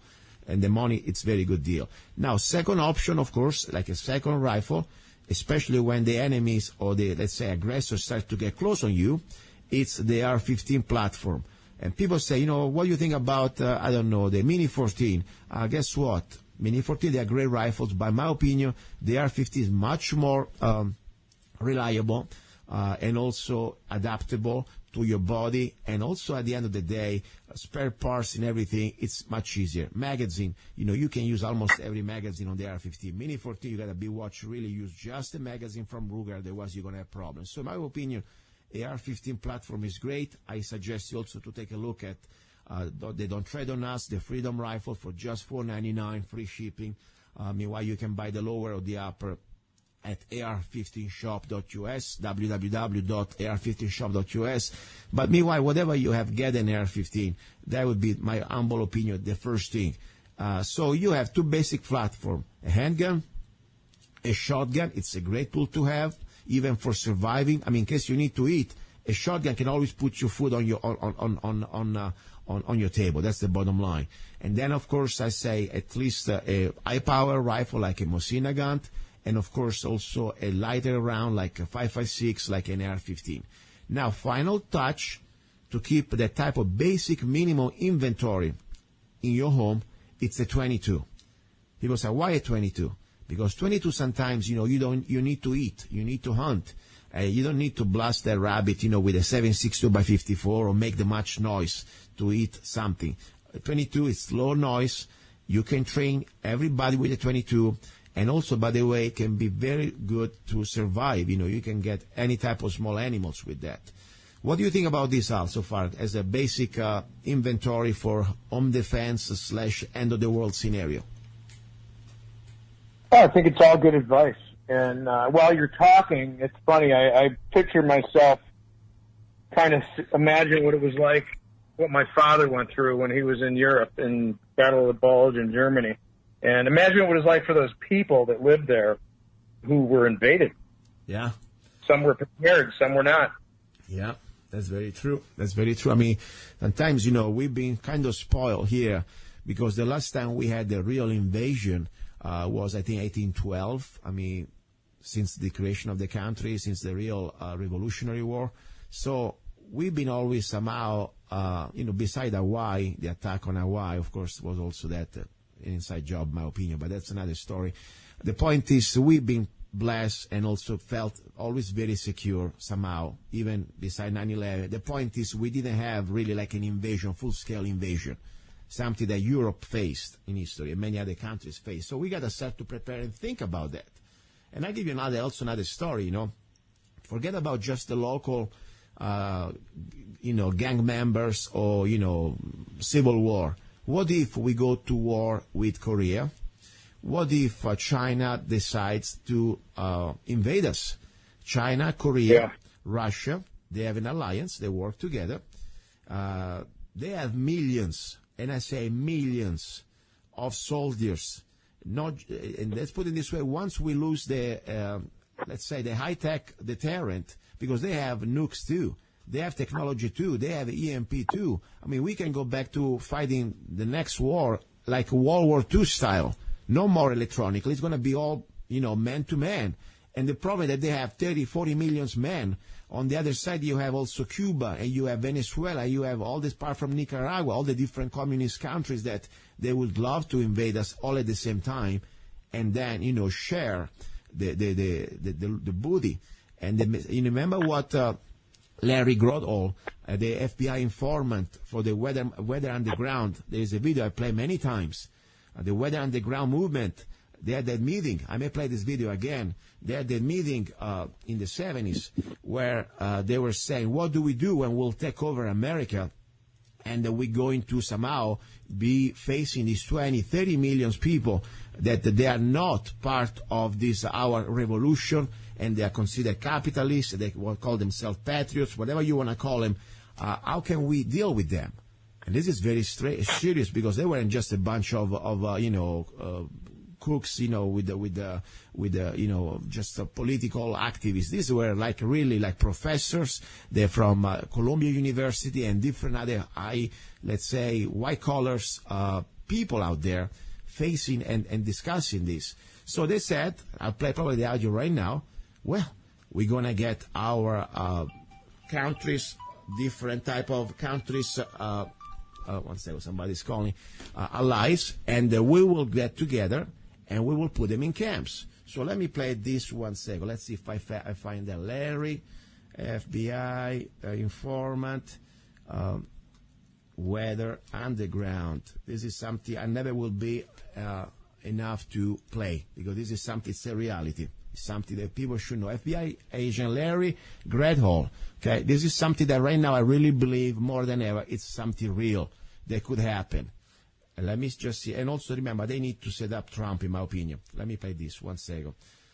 He became a member of the Weather Underground organization as an undercover operative for law enforcement agency in Cincinnati. Larry Gradhall. His role within the organization was to carry directives from the Central Committee to the operating units in the field. It's only 2 minutes. Let's play right now. I brought up the subject of what's going to happen after we take over the government. We become responsible then for administrating, 250 million people. And there was no answers. No one had given any thought to economics. I don't hear anything. How are you going to clothe and feed these people? The only thing that I could get was that they expected that the Cubans and the North Vietnamese and the Chinese and the Russians would all want to occupy different portions of the United States. They also believed that their immediate responsibility would be to protect against what they called the counter-revolution. And they felt that this counter-revolution could best be guarded against by creating and establishing re-education centers in the Southwest, where we would take all the people who needed to be re-educated into the new way of thinking and teach them how things were going to be. I asked, well, what is going to happen to those people that we can't re-educate, that are die-hard capitalists? And the reply was that they'd have to be eliminated. And when I pursued this further, they estimated that they would have to eliminate 25 million people in these re-education centers. And when I say eliminate, I mean kill. 25 million people. I want you to imagine sitting in a room with 25 people, most of which have graduate degrees from Columbia and other well-known educational centers, and hear them figuring out the logistics for the elimination of 25 million people. And they were dead serious. Okay. That was from 1982, a documentary. Let me call back Alan, because I think I lost him. Let's see if I can get him back. Al from Golden Valley. You're listening to Love, Guns, and Freedom with luca-zanna on KTOX 1340 AM. Al, I lost you. We are back on the air. Are you there? Yeah.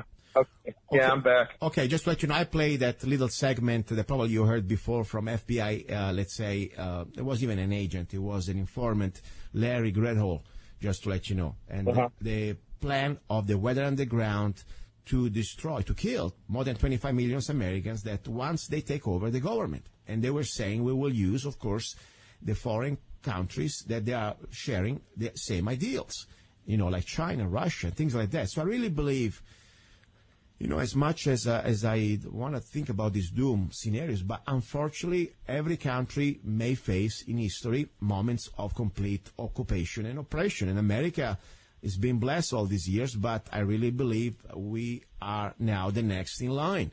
The globalists want America destroyed. Yeah, there's a lot of probable scenarios. Yeah. So I said, what do we do meanwhile? That's the point, because, you're not going to wait home waiting for the Chinese, because they will come. When they come, they already have somehow sort of a names who they are. I mean, think about this. They're going to start to have a database before even they come here. They know that if they want to take over this country, they need to destroy all the people, the patriots, people who believe in the Constitution. I mean, right there, all the job that this Homeland Security database, they've been doing, they will be used against us. I mean, do you remember when there was like a few times the Veterans Affair, some workers at the VA lost a computer with all the 25, 30 million veterans, databases, addresses, names, medical conditions. I mean, for me, that's not a mistake, something we cannot underestimate. If I was an enemy of this country, the first thing I want to do is to know who are the protectors, the defenders, who are the soldiers, or even the retired soldiers who have the training to eventually organize a resistance. I would go after the veterans. And that's right there, the first people that should be aware. And then, of course, everybody else that they have at this point a chance to have a profile. And don't forget the Reds, because all these communists, these useful idiots, that, by the way, they will be disposed to after the takeover is done. They always do that. But meanwhile, they will be the one that right now, they come out, they're jealous about you, and they look at you, and they will start to collaborate and point the finger. Hey, he was one of them. He was one pro-freedom. He believed in the Constitution. He believed in, in the founding fathers. He believes in making money and working hard. Guess what? Go get him. That's the way they will come. So I want to tell you something. Yes. When I was in family court in the 1990s, there were people that were litigating in that family court, and the judges would tell litigants, you don't have any constitutional rights in this court. It's true. So we've already been infiltrated within our government. Yeah.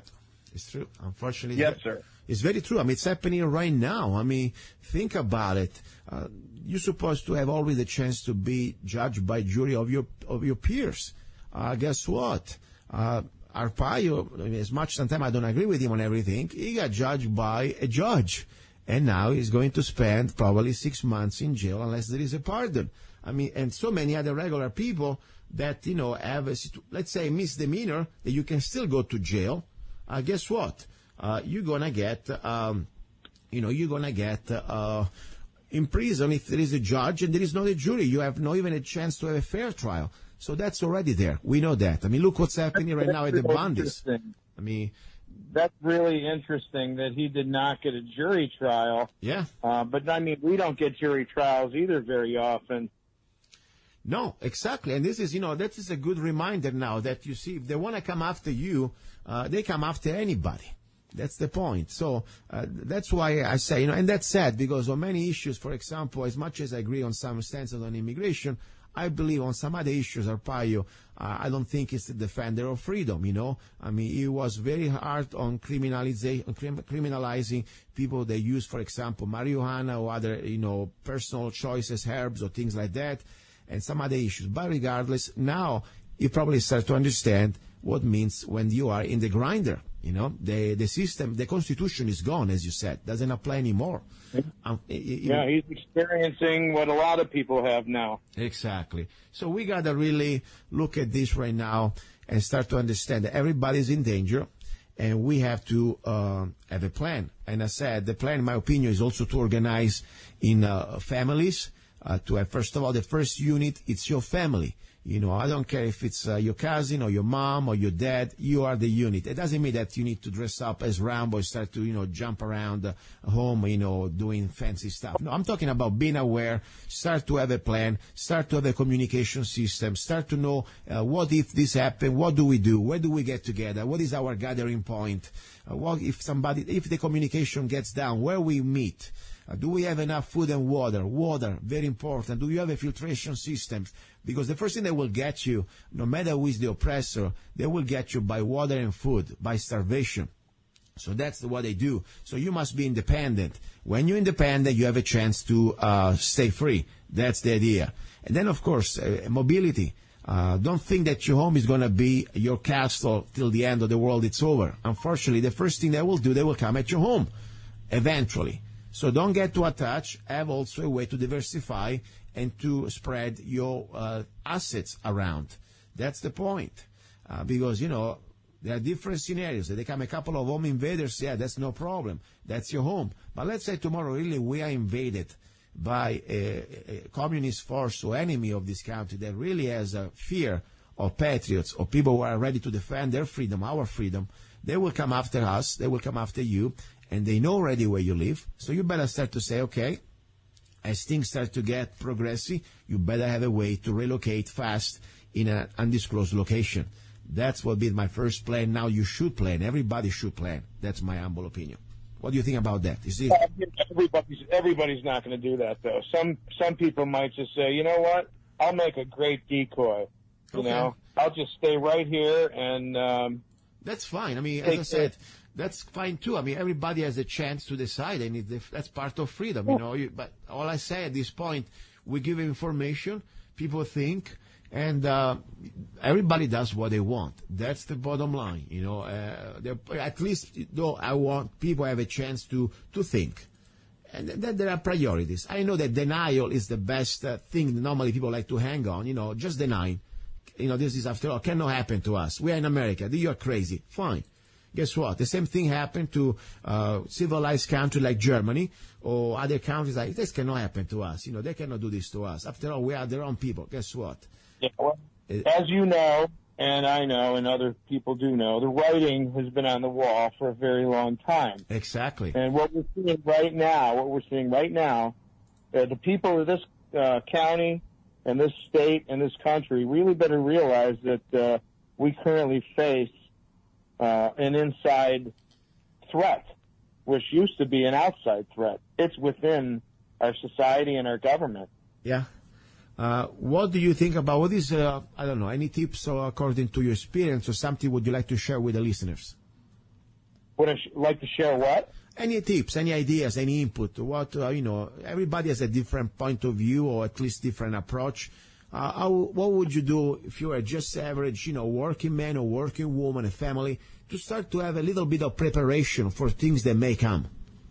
Oh, yeah, bare minimum, like you've always said, is, have the right to defend yourself and ability to. If you have to get a permit, carry a gun, do what you have to do, and be prepared. Nothing might happen, but if it does, I'll tell you what, I'd rather be running around in the desert in hiking boots rather than flip-flops. Yeah. I'd rather have a gallon of water than no water. It's not that hard to prepare, for at least, a few hours at least, or days, have your backpack. It's a good idea. But, like I said, some people aren't going to have the option to flee. It will come right to your face. Yeah. Just like those people that were cornered going down that street. And, if you notice, if you look at that video, you'll see that somebody hit that guy's car with a baseball bat before he hit the gas, which, it's interesting. Every action has a reaction. Exactly. So, yeah, nothing would surprise me right now. Yeah. Nothing would surprise me at all. And you gotta try and know who your friends are and your allies, and who your enemies are, and keep them at arm's length, if not further away. Yes, and I want to say one thing. Right now, this is the time to invest also in training, because you can have all the guns you want, and that's great. It's a great start. But training, it's probably as important as gun. I always say there are three types of variables in let's say, proficient asset to defend yourself and freedom in general as a fighter. First of all, you must have the tools. So you must have at least a firearm. That's number one. Number two, you must have the training. Whatever gun you have, I don't care if it's a Mosin Nagant or it's $3,000, the AR-15, overpriced AR-15, you must know your weapon very well. You must be proficient, not just in how to clean it or how to, use it, but mostly how to shoot it, okay? To be sure that you are a marksman, that you are not just somebody that blasting it. Number two. Number three, you must have heart. That means also you must have your mindset. That means that at that point, you're already clarifying your mind and your heart. When is the time, if you have to use it, you have already decided you will use it. Because otherwise, you can have all these guns, all the training, then they come at your door, say, we give you 60 seconds, give us your guns, and then you say, okay, can I give you also a coffee? At that point, you're wasting ammo, you're wasting money, don't even buy a gun, just, buy a nice pair of handcuffs and become a slave. That's my point. So, weapons, training, and mindset. Training, now, it's also very affordable. As I said, I have also have a new business that I started. It's called Zanna Enterprises, LLC. We do training. And we start from, first of all, the gun safety. It's free. We offer free gun safety classes. People say, well, it's not really going to save me. Guess what? You're right. That's not the final goal, but it's the beginning, because if you're unsafe, you're going to start shoot probably one members of your family or yourself in your foot or even worse. So you got to, first of all, be sure that you are safe and keep people safe around you with any guns you can be in contact. And I offer free gun safety classes. People can go to freegunsafety.com. I do classes around the county. Contact me, and I'll be happy to see you. Number two, we don't need here CCW, because thank God we are Arizona. We don't need CCW permits, but there are some benefits. To have a concealed carry permit in Arizona, there are definitely some benefits. First of all, it's about education. I would suggest you to take any of our classes for CCW, because at least, even if you do not apply for the CCW permit, you at least know the laws and what you can do and what cannot do, where you can carry, how can you carry, where you cannot carry, to be sure you do not become a danger to yourself and to others. That's very important. Right there, it's priceless, because we have, thank God, called constitutional carry. We can carry any firearm without permits, but what if you defend yourself when you're supposed not to, or you said the wrong thing, or anything can be wrong, you go to jail or worse. So that's number two. And also, of course, Arizona concealed carry class, I suggest you also, in case you cross the state lines, like going to other states, we have 35 states reciprocating this permit. That's worth it there. And then, of course, from there, the journey just started. I'm creating, by the way, right now a class next month, or I will do it in Havasu probably. It's called Home Defense Rifle Class. It's going to be mostly used with the AR-15, and it's all a class about being sure that you can able to operate and use an AR-15 for home defense. It's a very specific class, and they are affordable. I mean, that's probably about a couple dinners out, and we make it in a way that everybody can afford these classes. Any other question you have, Al, before I let you go? Not really. I think it's good advice too. You know, I'm glad you're doing training, because there's a lot of people that, you know, probably aren't going to be ready, and it could be for simple reasons, like you just said. You know, there's some things that you just don't think about if you're not familiar with shooting. You haven't been in a long time, so anything can happen. I think there's many different probabilities and scenarios that can and will play out in the next few years. So, yeah, it's a good idea. Be prepared for things. Well, unfortunately, I wish it were just a few years. I think it's going to be next few months. That's my guts, and I hope to be wrong. But I really believe that as much as Trump is not perfect, he's still irritating a lot the global elite. And I really believe there's something he's doing that is slowing down their globalism. So I don't think they're going to let them slide for much longer. They're trying to stop him and to create, at that point, you know, like they fall all on him. You know, the economy problem, all they need to do is crash the economy. They're going to blame Trump. I mean, we're going to go to war with Korea. They're going to blame Trump. We're going to go on civil rights, going to blame Trump. And that's what I really think they want to do at this point. Because if they can somehow impeach him or do things like that, they will resort to everything else. All right, Al, listen, thank you very much, my friend. Keep me posted. If you have anything, call me, okay? Okay, thanks, Luca. Have a good one. All right, guys. This is luca-zanna. You're listening to Love, Guns, and Freedom on KTOX 1340 AM and also 104.1 FM. This is the second hour about guns, but we'll talk more than just guns. Now, second part, I wanted to finish up about safety. Safety in your home. How to keep your children safe when you have a gun around. At the same time, how to keep yourself safe. You know, you don't want to be, you want to be sure that your gun is available. So don't go away. We're going to talk about that. Awaken the warrior in you with Scotty, the new AR-15 rifle by Zanna Enterprises, LLC. I am Scotty, Norse goddess of winter, hunting, and just revenge. I am Scotty. I am Scotty. I am Scotty. I am chambered in 223 Wild and can shoot 556 NATO and 223 Remington. My trigger is crisp and fast. An average of 4 pounds out of the box. Call me a fast girl. I can shoot over 5 rounds in 1 second. But I'm focused too. With only iron sights and no bench, I can hit 1 square inch at 25 yards. I am Scotty. I am Scotty. I am Scotty. I bow down to no one. I am independent. I am fierce. I am a warrior. My Viking spirit has been reborn in a fabulous new body, all made in the USA. I am Scotty. I am Scotty. I am Scotty. I can withstand a loaded Humvee running over me and still look pretty. I am Scotty. Find me at www.ar15shop.us. I am Scotty. I am Scotty. I am Scotty. I am Scotty. I am Scotty. I am Scotty. I am Scotty. I am Scotty. I am Scotty. Find me at www.ar15shop.us.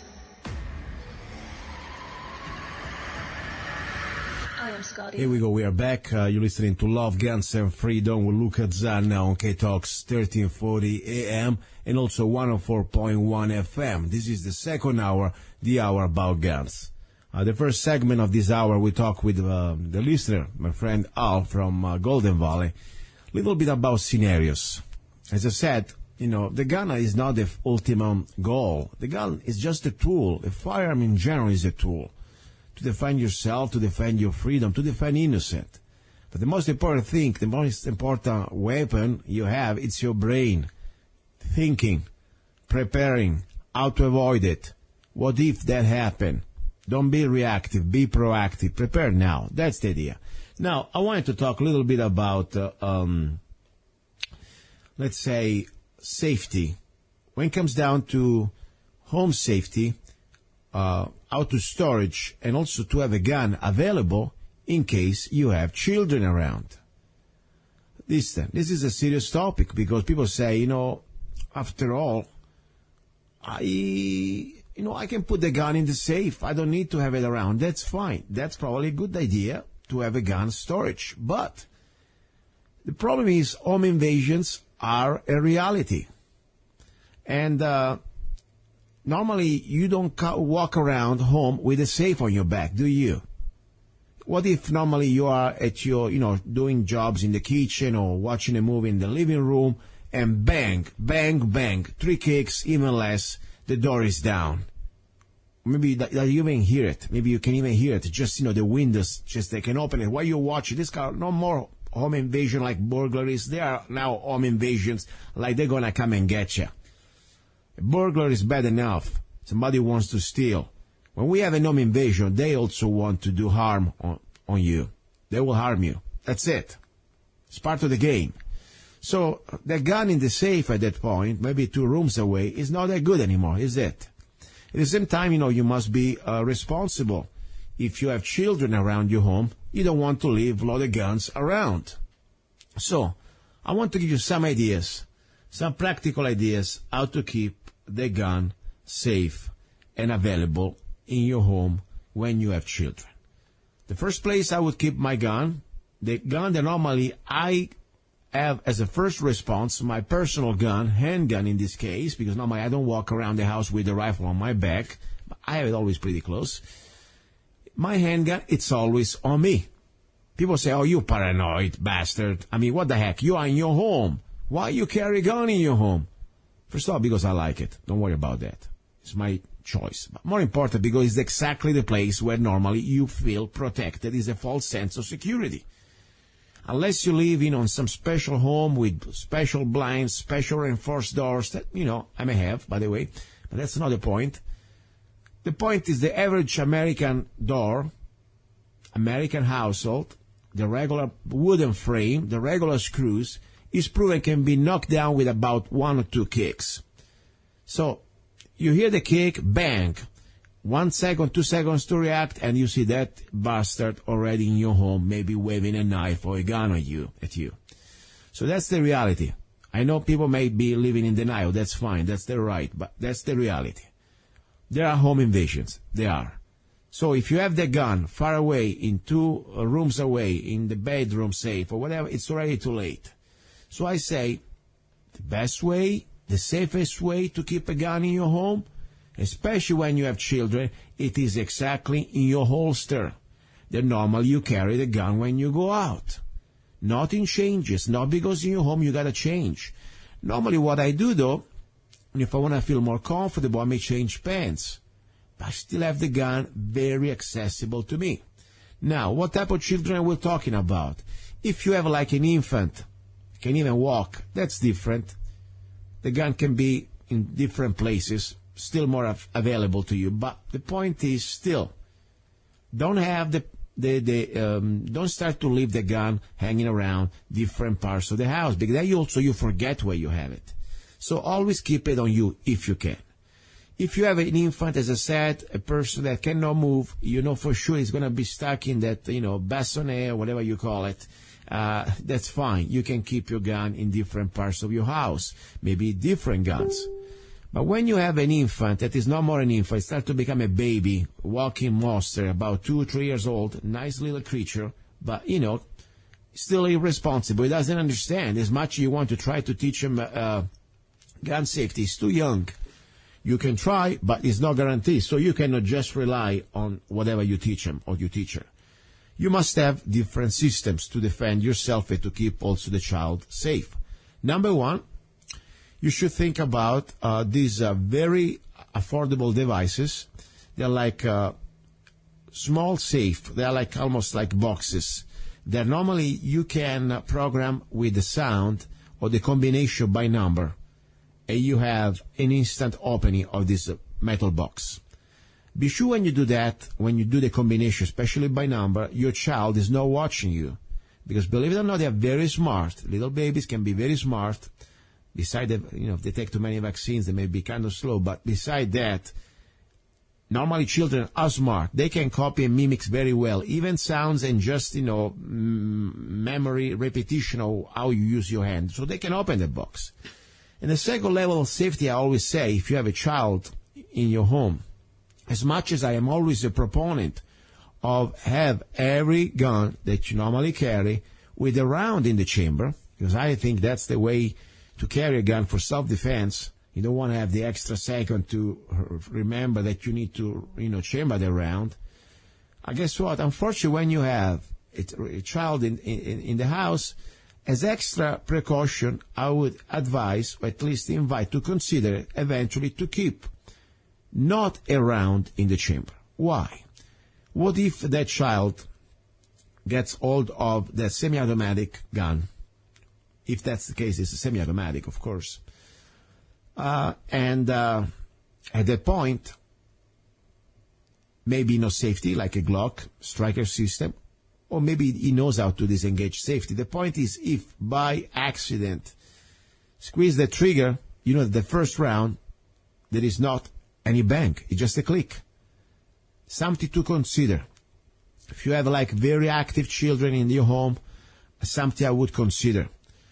Even if you leave that gun into that, let's say, deposit safety box, because the point that can be open eventually. Something I would consider. And that's something, as I said, think about it. But more important, as the child starts to articulate, can talk, it is very important to be very firm and to make him understand or make her understand that the gun is not a toy and must be trained to respect and to do not touch any gun in the house. What I would do also, I would eventually buy a plastic gun like a toy and start to really make him understand that that's not a toy. The gun, even if that doesn't harm, because it's a plastic gun after all, you somehow discipline him if points that gun, that barrel, at anybody that is not supposed to be pointed. For example, I would give him a command, say you point that gun or rifle only at the bad wolf. That's it. But not a mom, not a daddy, not an innocent person. If they point that gun, even at themselves, you reprimand them. You tell them, that's wrong. But this is just a plastic gun. They want to play. No, you don't play with guns. I always treat a gun as an instrument and is a serious matter.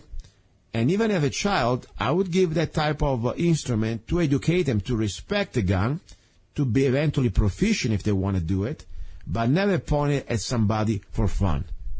I don't point guns at people for fun. Even when I do now, for example, we are starting this force on force, a new training. That's not fun. Even, of course, you enjoy. That's training. And it's done always according to safety measures. So that's very important. So I say, if you have a child, please have always, of course, safe boxes, these metal safe boxes with combination close to you. Never leave the gun around the house. And, of course, if you can, if you think that your child can be somehow smart enough to open the safe box, consider always to keep the first round not in the chamber. Okay?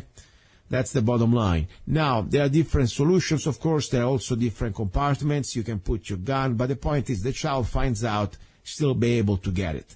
And more important, train, educate the child. Do not ignore the conversation, because ignoring it doesn't mean that the problem goes away. One day she may find their gun. So if he doesn't know that that's something she supposed not to touch, because this is a serious matter. And one day when they start to be 3 or 4 years old, start to talk, I would bring him to the range. Eyes and ears protection, stay away, bring a watermelon, and blast it with a shotgun or with a handgun. Sure, that hurts. So they know that that's not a game. Can be very, very dangerous. I think that's the most important thing, education. Now, important thing, we have, as I said before, talking about education, a gun class, an Arizona CCW class, September the 2nd and the 3rd in Havasu at Against All Enemies. Contact them directly. Otherwise, go to azccw.us, www.azccw.us. It's a great class. Even if you don't want to have the permit, but just for the education, 5-6 hours full of education that really can help you out to know the laws, our state laws, when you can carry a gun, where you can carry a gun, and more important, when you can display it for the offensive, and when you have to use, when you can use deadly force. God forbid you have to. Okay, I know there are some haters out there that they really don't want me teaching these classes in their town. I feel sorry for you guys. You know, if you really think that you have the monopoly of an American city just because I'm doing my business, guess what? You must be very desperate. The business must be not that good. Probably you're watching too many Al Capone movies or Godfather's movies. Okay, that's not your town. This is America. And I really believe that, no.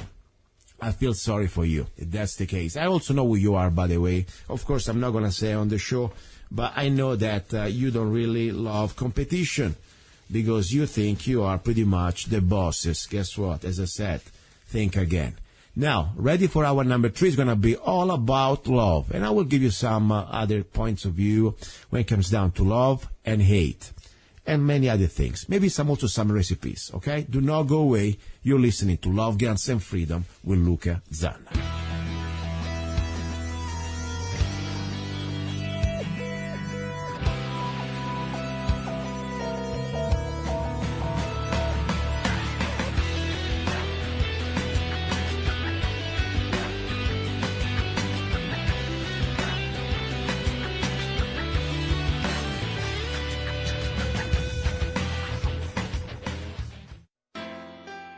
Have you ever met someone on an online dating site and thought, wow, this guy is perfect for me, or she is simply amazing, only to find out they were hiding a deep, dark secret? They plan to vote for Hillary.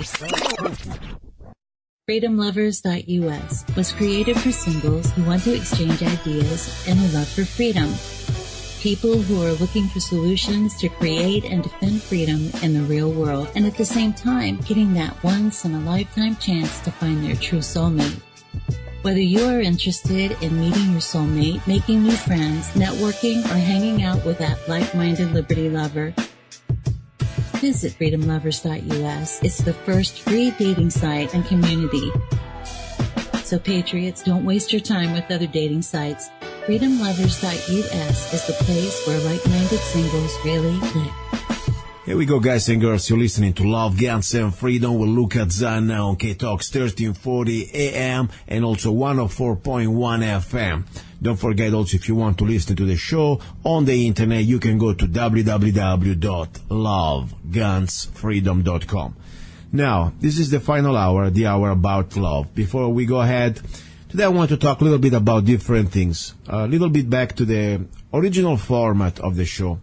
The final hour, normally we try to enjoy life, to try almost to distract ourselves from things that they're really serious. You know, we talk about things that they're about death or life, freedom or slavery. I mean, taxation, terrible things, corrupted politicians, and everything you can imagine. Now we try also, of course, to talk here things that could be a little more coming back to our humanity. So first of all, let me enjoy my Zanna coffee, because before it gets cold, you know, I don't like cold coffee. I'm drinking right now my straight shot espresso. And by the way, it is not just an espresso. You can also grind it, the way you like it. You can also use it for the American style coffee. What I like about this coffee, I completely deliver it to you in all beans. So it's very nice because you can see the quality. It's all organic, and it's a special blend created by me. And this is the straight shot espresso. It's probably one of my best blend. I really like it a lot. But more important, it's the most favorite by my customers. Let me 1 second get a sip here. Oh, it's really good, man. Even when it's hot, I love it. This is my fourth one for today. It's doing great. I think, you know, I'll tell you. One thing really I have as a vice, it's coffee. You know, I don't do anything else but coffee. Don't get my coffee away. I'm going to die. I need it. But I need good coffee. I drink Zanna Coffee only, and I drink all organic coffee. That's the bottom line. So anyway, if you want to enjoy, try Zanna Coffee, go to www.zannacoffee.com. Z as zebra, A ZANNA, like my last name, ZannaCoffee.com, all one word. So that's what I would suggest. There are specials. You can get, for example, the sample package. You can get special discount for 3 different blends, straight shot espresso, 1776 and Route 66, all together. You have very affordable shipping. And I ship all over the U.S. And by the way, I ship also all over the world. I have people, for example, in England and Ireland say, can we buy Zanna Coffee? I say, of course. Only thing, unfortunately, the shipping is not exactly something cheap. And I'm sorry, I don't make the prices for the shipping. But I will give you a quote. I will give you the best price that you can somehow at least try to figure it out if you want to try Zanna Coffee. I would love that, okay? So that's the story. Now, as I said, this is the hour about love. I would like almost to start probably with a song. But before we get there, there is so much I want to talk. Let me finish this coffee first. Let me play a song. I'm going to finish the coffee, and then I'll give you some important things, some important thoughts. And also we'll go through some recipes. Because I'm writing a new book. People say, what? Another one? Yes. You already know about my first lyrics and poems, my collection of all my lyrics and poems that I wrote in my songs, available at Amazon.com. And also, my latest one, It's Perfectly Crazy, 69 erotic poems, Love Visions by luca-zanna with a free audio book. And now, of course, I'm writing a new one, Spaghetti Western Recipes.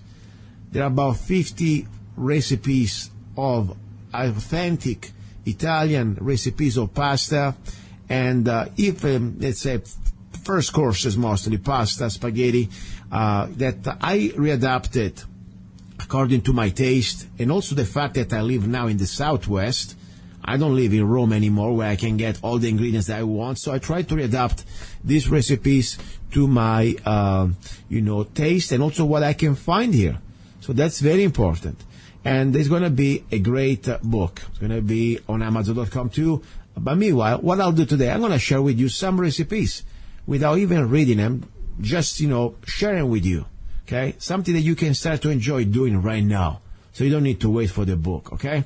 All right. Let me get a break, take a break, finish my coffee. I don't like to talk while I'm drinking coffee. Play a little song of mine. And then, of course, we go back. Okay? You're listening to Love, Guns, and Freedom with luca-zanna. Do not go away.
Till the sun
He's a songwriter, a poet, a rifleman, I'm not afraid. and a constitutional activist. I'm not afraid. Italian by birth, I'm not afraid. American by choice.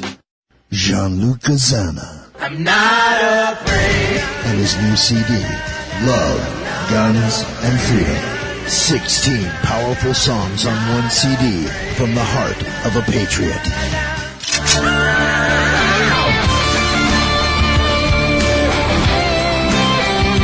For download or to order the CD, go to www.lovegunsfreedom.com. That's www.lovegunsfreedom.com. Lyrics for your mind, music for your heart. Gianluca Zanna's new CD, Love, Guns, and Freedom.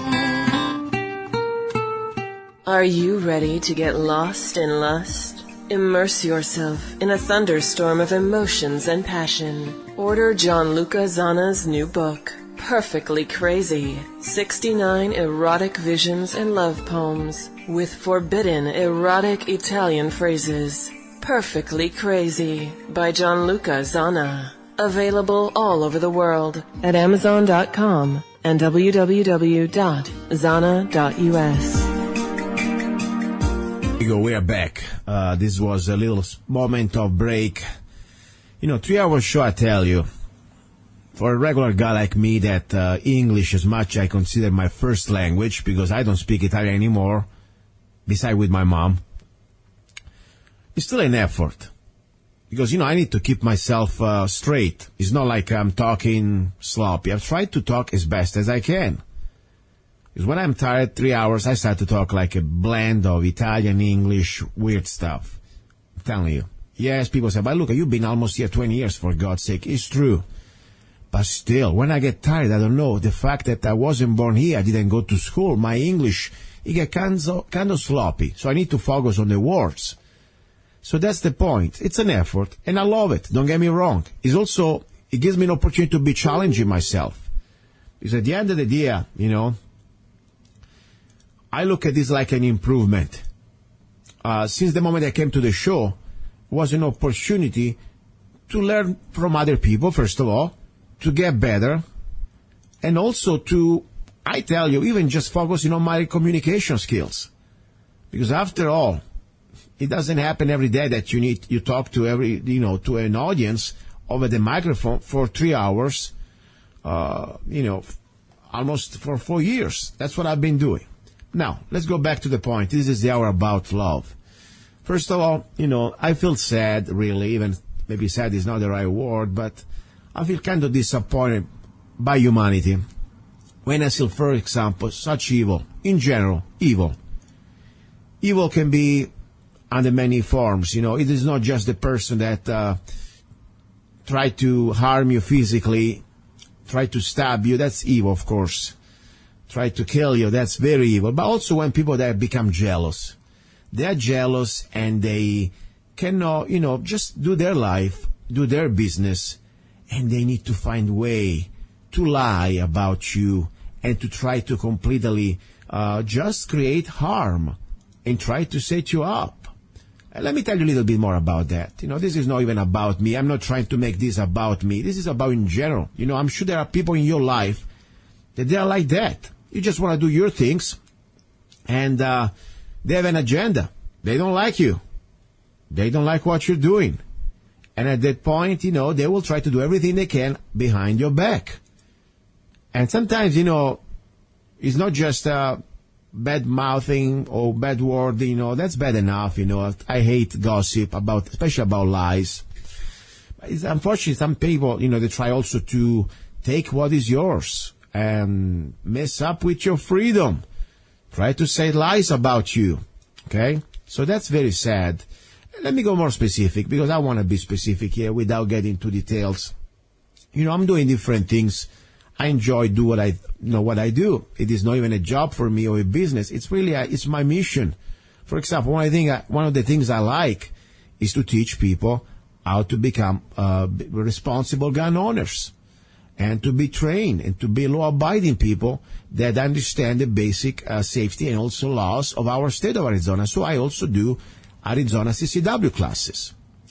And I do that all over Arizona. But lately, I started working with a great guy I told you about already. His name is Patrick from Against All Enemies. It's a gun shop in Havasu City. I like him. It's a young guy. I really think he has a good heart, but also he's a great worker. He really works hard. I mean, he's a business owner, and he's serious. And I like when people gives you a word and maintains their word. That for me says everything. It's not about money. It's about, first of all, enjoying things that we do together. And so we have fun. Also being respectful of each other and trying to have some seriousness when we do things. So we are like, he's a former Marine. And I see that, I think when you work with military people, they have, many of them, not everyone, but many of them, they still keep this straight, even when they go into the civilian world. They have that discipline. I didn't go all the way to the military, but, I did military schools. And I kept that, at least that aspect. When I'm in business, I may play around with other things, but when I'm doing something, I give everything, and I'm serious. That's also why I think, whatever I do, I try to be, I want to use this word, successful, or at least I want to be the best I can be. Because that's the only way you can stay in business, if you're in a free market. So the point is, let me give you the story, straight to the point. I started to collaborate with Patrick and started to advertise and promote that I do these classes, Arizona CCW classes. And by the way, the next one is going to be Saturday, the 2nd of September, and Sunday, the 3rd of September, in Havasu. So Patrick received a phone call by somebody, a unknown number, started to put out the first thing, hey, I know you're working with Zanna. It's not good news. Stay away from him. I'm just paraphrasing it. First of all, that's great, If you have something to say, at least be a man. Have some basic courage. Do not hide behind an unknown number and a phony name. Okay? And then, be specific. Because, everything I say pretty much about me, it is here on the show. And I say this to everybody. If you don't want to know who I am, what I do, things that people show, you should be aware. You shouldn't say this stuff. Everything's here on the show. I'm an open book. I just keep my private life separate. That is not public. But beside that, when it comes down to my activism, to my political things, even to my things related to business, this is pretty much who I am. So, and the fact, bad news, let me tell you something, bad news. First of all, I'm probably one of the most law-abiding citizens you ever met. I came to America in 1998. Okay? It was exactly November. Almost going to my 20 years anniversary. And I'm not bragging here, but I want to be exactly to the point. Let's be put in this way. In 20 years, not only I never broke the law, I never got any ticket. Speeding ticket. Never won. Okay? Never a DUI. Yes, I'm very vocal. Yes, I tell you what I think. I have my own ideas, I have my political beliefs, whatever you want to say. I never broke any law. So much that, to become a citizen, you must pass a test. Background check, number 1. Number 2, to become a CCW holder, like I am, concealed carry permit, you must have another background check.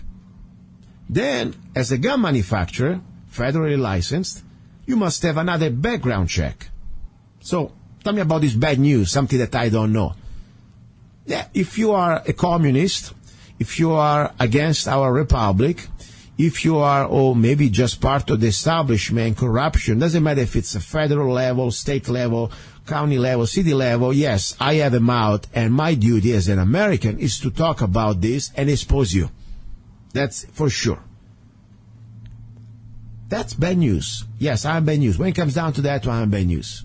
I will expose you. I will do everything I can, to expose you. That's my duty. That's my commitment as a new American. That's it. But, to go out there and start to spread lies about me, that's fine. All I said, have please the courage, maybe come on my show. I know you're listening, by the way. And I know that you don't like me to be in your town, between quotes, because probably I am little competition to you. Probably I offer better prices, better service, and maybe, I don't know, I have better smile than you. That's the point. But, I believe in free market. I believe that there is a place for everybody. And I see this type of behavior, very nasty behavior. I tell you, there's another company, I mentioned, of course, I'm not going to give even this attention, in Bullhead City, that a few months ago when I was promoting one of my Arizona CCW classes, that, by the way, I'm very proud that I offer free class for single mothers who are in need. It's my choice. I pay for it. They started immediately to bash me on one of these Bullhead message boards. Oh, be careful what you get. Nothing's free. And some of these radio hosts that they try also to claim blah, blah, blah. She started to go so off. So what are you talking about? I don't come and start to criticize your classes. I'm just doing my class. I'm promoting my classes. Yes, I offer free classes for single mothers. Limited seats, of course. I don't have all room for you guys. I try to do my best. So that was very nasty. Then, of course, she re-edited the stuff. And I also invited her on my show with the instructor from their class, from their school. She couldn't even answer. That's really sad. This is something, business must be not good if you're so desperate and so afraid of me going out and teaching classes.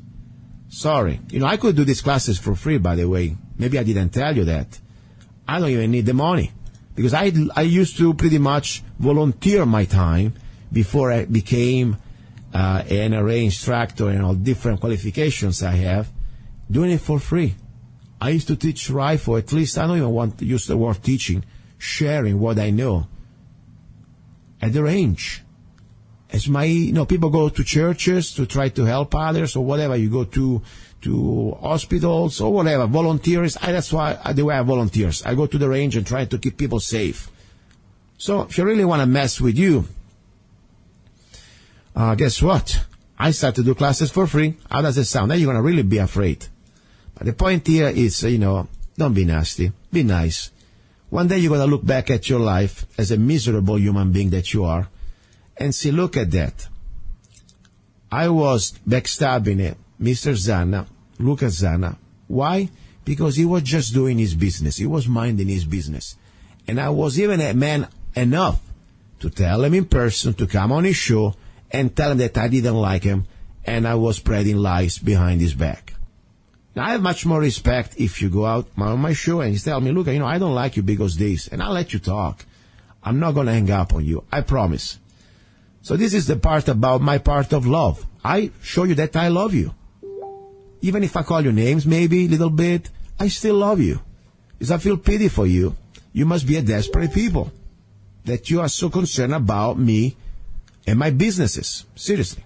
Anyway, as I said, I'll be in Lake Havasu, September the 2nd, the 3rd, and I also buy a shop. I think I may start to buy a building maybe or something, or maybe just renting, just to start to enjoy Havasu. I like the feeling, great opportunities for business. Maybe I may find a partnership, something. If you don't like me that much, guess what? I may just move in town and maybe buy the complete building.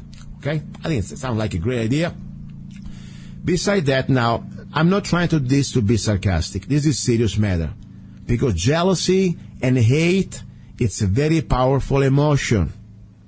They can be very destructive, very dangerous.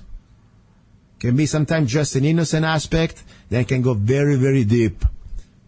People can be very evil, can kill, can harm other people, can send people to jail for no reasons. Lying. That's sad. Happened before. That's what I'm saying. It's, we're talking about here our emotions. And I think we should talk about this. And also I always say, I am not perfect. I said that. But I really don't care. I'm not going out, try to get people. I just say, what, if you don't like me, I don't like you. Time to move on. Live and let live. Life is tough enough with all the problems that we have as a human beings, think about it, to create more drama. If we don't get along, move on. What I like about Facebook, if you don't like me or I don't like you, we don't need to be married. It's called block. Block, one friend, that's it. Okay? So that's what we're trying to do here. Now, I want to do a challenge here. A challenge to anybody who does not like me for my political stances or for, I don't know, my businesses that maybe they think I'm a threat to them or whatever. I invite you on my show. I really want to have you on my show. And if you want to, you can also, I will keep your privacy. You don't even need to say your first or last name. Just come. And what happened if you come? Well, first of all, I'm happy. I'm happy for you too. At least you're not a coward. You can look at yourself in the mirror now. You can say, you know what? I speak straight. And I respect that. I always said. And I may also give you some free Zanna coffee. Yes. You come on my show. You hate me. You tell me why you hate me. You tell me why you don't like me. Whatever. Guess what? I show you my love. I will send you a nice goodie bag with Zanna coffee. Great coffee, organic coffee that you do not deserve, but I'll give it to you anyway. Because I love you. If that's not love, I don't know. You come on my show, you bash me, and I give you free Zanna coffee. What really wrong here? Nothing. Okay? That's the point. All right, guys. Now, this is pretty much the first part of this segment. Now, I want to go into something more fun. But this is fun, too. Because, it's something we need to address. This is the hour about love. Let's talk about the haters. And why they hate. And I'm sure any one of you has some haters in your life. I mean, I know, for example, I'm sure you post something on YouTube and bang, they give you a thumbs down just because. It's normal. You cannot please anybody. And I'm not here to please anybody. I didn't come on the show to have new friends or to kiss anybody's butt. I'm here to stand for my principles. More important, to stand for America and what America is supposed to be. Starting from the Declaration of Independence, Bill of Rights, and Constitution. That's my oath that I want to fulfill as a new American. And anybody doesn't like me because of that, that's fine. It's your right. Now, comes down to government. Listening to the show. I really love you. I am very happy that you're listening to the show. You give me a lot of joy. Why? Because maybe I'm doing something right. I think myself like zero. When it comes down to broadcast skills, I think I am probably like an infant. I barely can talk sometimes. Seriously. And I wonder how really even KTOX let me stay for 4 years here. But that's fine. At this point, I would do anyway, even on the internet only. I don't care. But the point is, I am who I am. And I'm a humble radio host. Local radio host. Even, of course, now with the internet, we reach more people around the world. But the point is, I know that, as I said during the first hour, I can see my login. I can see my IP addresses. I see different 3 letters agencies. My gosh, or at least .gov agencies listening to my show. And going to my websites and watching my YouTube videos. Wow. Thank you, guys. Because at least we have a communication. I wish you could communicate too. I would love to have you on my show, and I would make your life easier. If you have some questions about me, something that you're not sure, I would like to avoid to save spending all these tax dollars, because after all, your salary is paid by us. Every hour you are on the clock, it's paid by us. You're professionals. I understand. You're on cheap. You're not minimum wages, okay? You're special agents, many of you, and you got good wages. So let's not waste that. If you have any questions, come on my show. Ask me the question. I'll be as candid as I can. Everything I do is pretty much on the open. I work 18 hours a day. I mind my business. And the only thing I have really a public direct sharing with the public what I do, it is here, 3-hour show, pretty much. All right? Please, seriously. And I would love that. And as I said, I really believe that most of you are great people. When you try to join let's say, a public service like a policeman or a federal agent, you want to do the right thing. You want to serve the community. You want to serve the state. In this case, the state as we the people, not the government state. You want to defend this republic. At least I know many of you that I met. You meant that. Unfortunately, there is also a side, a part of you guys, that when you start to get into the system, maybe you forget that, and you become part of the system. And sometimes you feel powerless.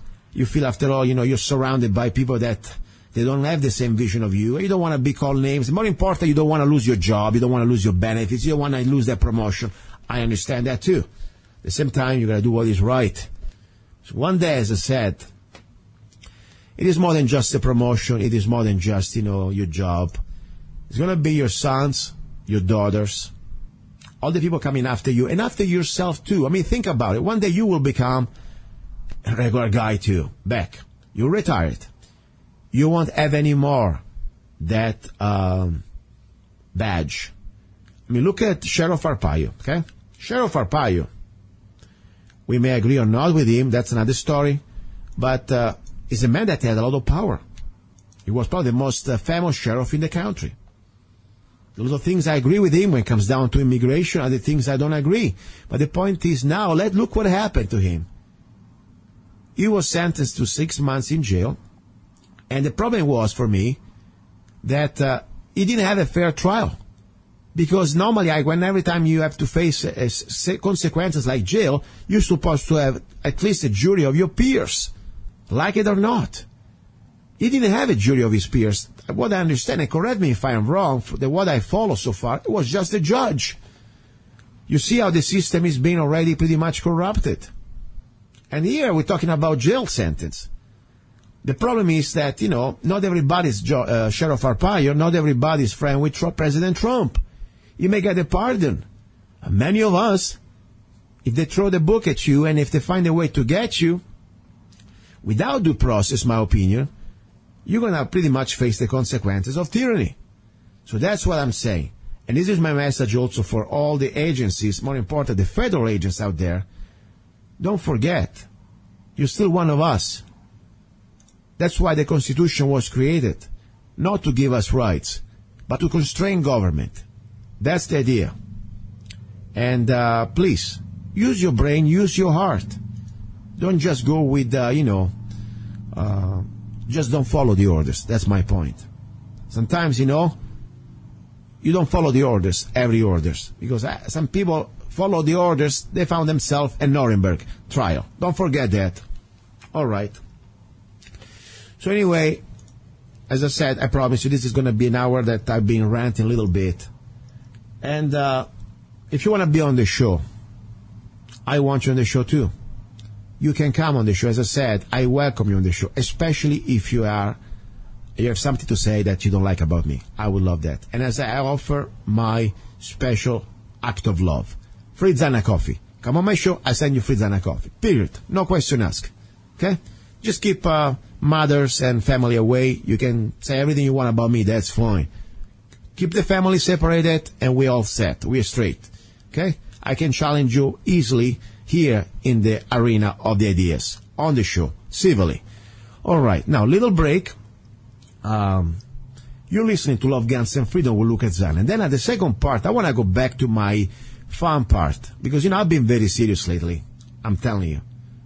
These are serious times. But I cannot lose my humanity. I want to still keep my little, human side of me enjoying life. So we'll talk about recipes. We'll talk maybe about a couple of erotic poems just to make you a little horny. And maybe, why not, a serenade. All right? You're listening to Love, Guns, and Freedom. Do not go away. Otherwise, I'll find you. Don't go away. Ciao. Hey, you. Yes, I'm talking to you.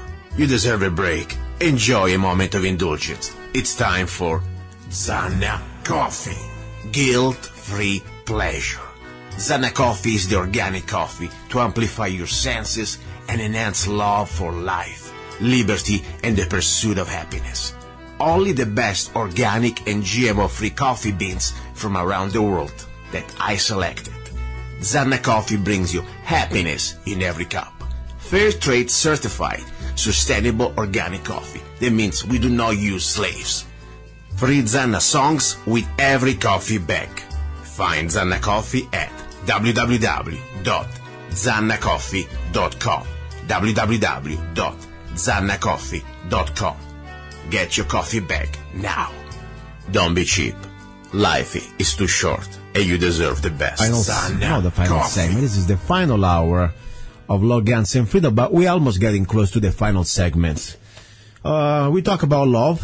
We talk about different things. As I said, this is the hour normally I like to detox from all the pain, the asses, and everything else, and miseries of life. After all, as I said, we have to enjoy life to fight another day. If you always keep marching, and, doing things that, they are something we have to do, but you don't enjoy yourself, we already lost. What we do, we lose. We lose our humanity. We also lose the purpose of life. So I said, enjoy life, be nice, and there is a moment to stand up, and there is also a moment to lay down and enjoy and get, a little bit of fun. So that's what I talk normally in this hour. We go from recipes to serenades. Now, recipes. I normally broadcast also from my kitchen when I cook, and that's fine. But I wanted to get a little bit into, let's say, just sharing some new recipes that I'm creating for this new book. It is called Spaghetti Western Recipes. It's going to be probably about, like a manual, okay? We're talking about more than just food. This is also a little bit my philosophy when it comes down to quality of food, being able to grow in your food. All these simple ingredients that normally Italian cuisine is not like French cuisine or sophisticated rich cuisine. It's a poor cuisine. It's about simple ingredients, but must be good. I mean, even if you do, for example, let's say the recipe now I will talk to you, it's so simple. Spaghetti, aglio, olio, peperoncino, okay? Translated means spaghetti, garlic, oil, and chili, red hot chili. I mean, how simple is that? If we start from the wrong quality of water, people say, what? Yes, the water that you boil the pasta, let me tell you something.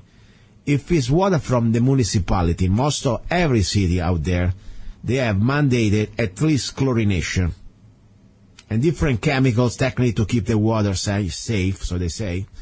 It's pretty much like becomes like a pharmacy, for God's sake. You're drinking or you're washing your feet and your face and taking a shower. They're also boiling pasta with chemicals that's supposed not to be in your body. Let's start with that.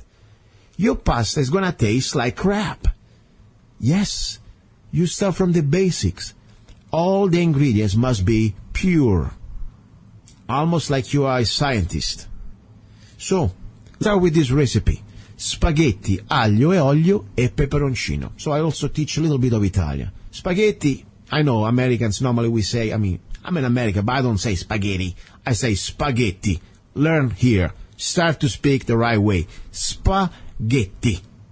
That's the way. If you go to Italy, that's the way they understand you. If you say spaghetti, they're going to look at you, they laugh. Sorry, that's the way it is. Like probably, you laugh at my English sometimes. Spaghetti, you know that. Let's start with that. Quality of spaghetti. And I'm going to bring now some brands. And I'm sorry if you are the brand owner. I'm nothing against you guys, but the way it is, what I really feel and what I taste. So, let me tell you some brands that I really don't like. Barilla, for example, sucks. People say, what? Barilla, it's famous, it's on TV. Yeah, it can be on TV, whatever, but that's normally the last thing we eat in Italy. Barilla brand, I'm sorry. The quality of wheat is terrible. Not only it doesn't really, the taste is different, but when they were asked about where is the provenience, the origin of the wheat, Barilla management did not want to disclose. They did not disclose. People say, I'm wheat intolerant, gluten-free. Wait a second. You know what? Probably you may be that, and that's true. There are people that are really, let's say, gluten, not tolerant to gluten. But the problem maybe is not the gluten. Maybe the problem is not the wheat. Maybe it is exactly what they spray on this wheat. Remember that GMO, now it's a reality. GMO wheat is a reality. What is wrong about GMO? Not the GMO just itself, but also the fact that GMO can absorb huge quantities of pesticides without dying. So that probably could be also another reality why you are not tolerant to gluten. Think about it. So try to get real pasta. Spaghetti. When you say spaghetti, find the best brand. I tell you my best brands. There are some brands you can find, normally they are not even real famous brands, but you can find their Ross.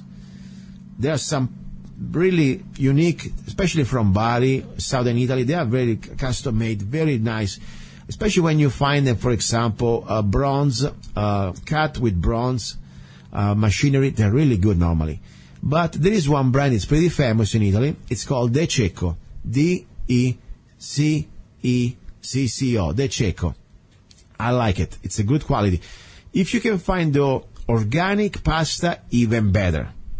To be sure that there are no pesticides on your wheat and it's GMO free, I think it's a must. Be sure though, not every organic pasta is going to be stay al dente like some of these brands like DiCicco. Another great blend is Voiello. Hard to find probably on the regular American shop. But the point is, they're out there.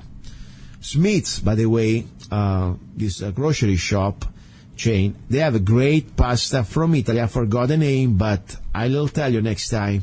Imported from Italy. They are not organic, but they have a great quality pasta if you dig there. All right. So, back to the recipe. Spaghetti, aglio, olio, peperoncino, so we don't lose the focus. Find the best spaghetti. Find the best water. How do you get the best water? Say, you look, I live stuck in a city. All the water I have, it's from the faucet. That's fine. I understand. I have friends that cook in the city and they still make good pasta. I tell you how. You must have a purifying water system. And I'm not endorsing any name, but I'll give you an example. For example, Berkey or ProPure, they remove all this garbage, keeping a very good quality water. You don't need to buy plastic bottles of pretty much purified water that sucks anyway. And I hate plastic in the water, plastic water, terrible. BPA problems, don't even go in there. So my point to you is, have this purification system in your home, so you remove all this chlorine, all the different chemicals. They will affect anyway the quality also of the taste of the pasta.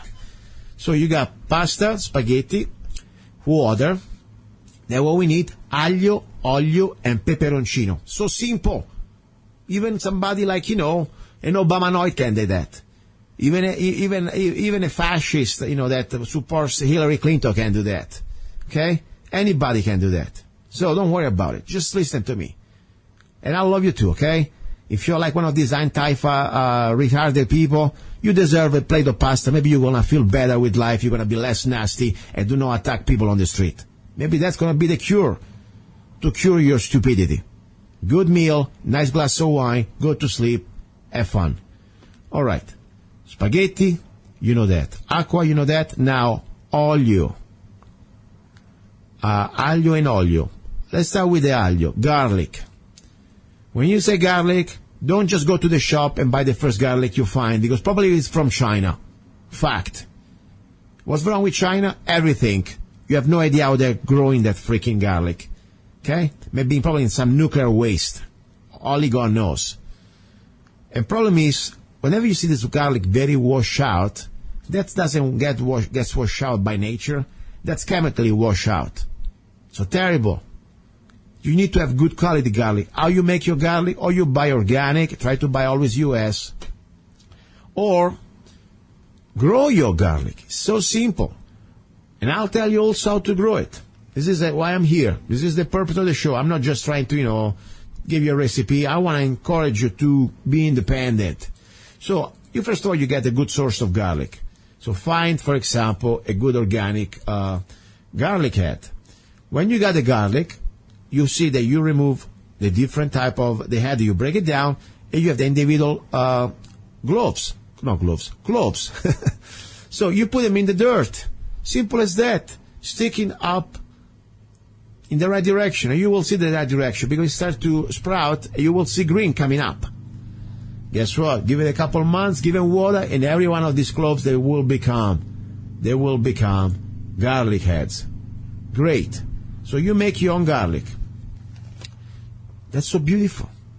Think about it. All you need is some pasta, and you start to have all these ingredients. Now, the second thing is oil. Extra virgin olive oil. Probably you're not going to be able to make oil. That takes too much. I pass on that. But please find the good quality of oil. How do you find it? Well, start to be sure. Do some research online. There are some brands that have been found that they sell themselves as extra virgin olive oil. They've been found to be a fraud. So do some research before you buy any type of, let's say, any type of oil. You must find some research. I know for sure there is a quality of oil from my brother that I want to have on the show next week probably, that imports the best quality olive oil from Italy. You should really learn about that. It's a great oil. You can buy also on Amazon. Anyway, then we have garlic oil, pasta, red hot chili. Same story. Be careful what you buy. Why don't you grow your own chili? And also when you grow it, summertimes, winter, you can use it dry. And you know exactly who touches it and the quality, where it's from. Now, finally, extra ingredients. You need to have sea salt. And I'm being very firm about that. Do not just use some regular salt. Have sea salt and ground pepper. Try to find good quality ground pepper. Okay? You don't want some pepper that, may be mixed with garbage. So get always good stuff.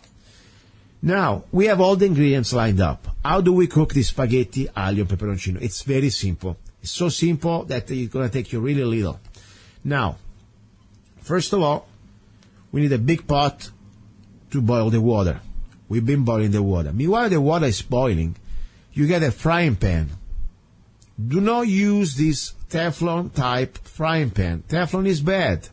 Not only is bad for your health, I really believe that, is also bad for the flavor, in my opinion.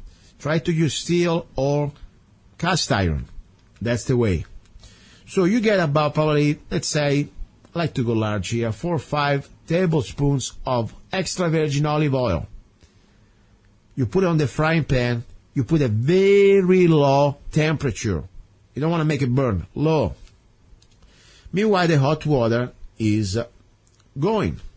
You know the story. We got hot water going in the boiling pot. Meanwhile, you have the oil warming up. At this point, you clean the garlic cloves. You clean these 3 or 4, let's say, cloves of garlic. You don't need to have much. 3 or 4, that's fine. Cut them in enough. Why? Because when you cut them in enough, you get more flavor out of the garlic. You let them somehow warm up. You don't want to have the garlic burn. You want it warm on the in this warm oil. You will see this garlic starts to get almost gold. This is the time to, at that point, turn it off. Meanwhile, the garlic is getting this sort of a blonde color. You chop in small pieces at least 1 beautiful red hot chili. If you want spicier, depends on what type of chili you have more.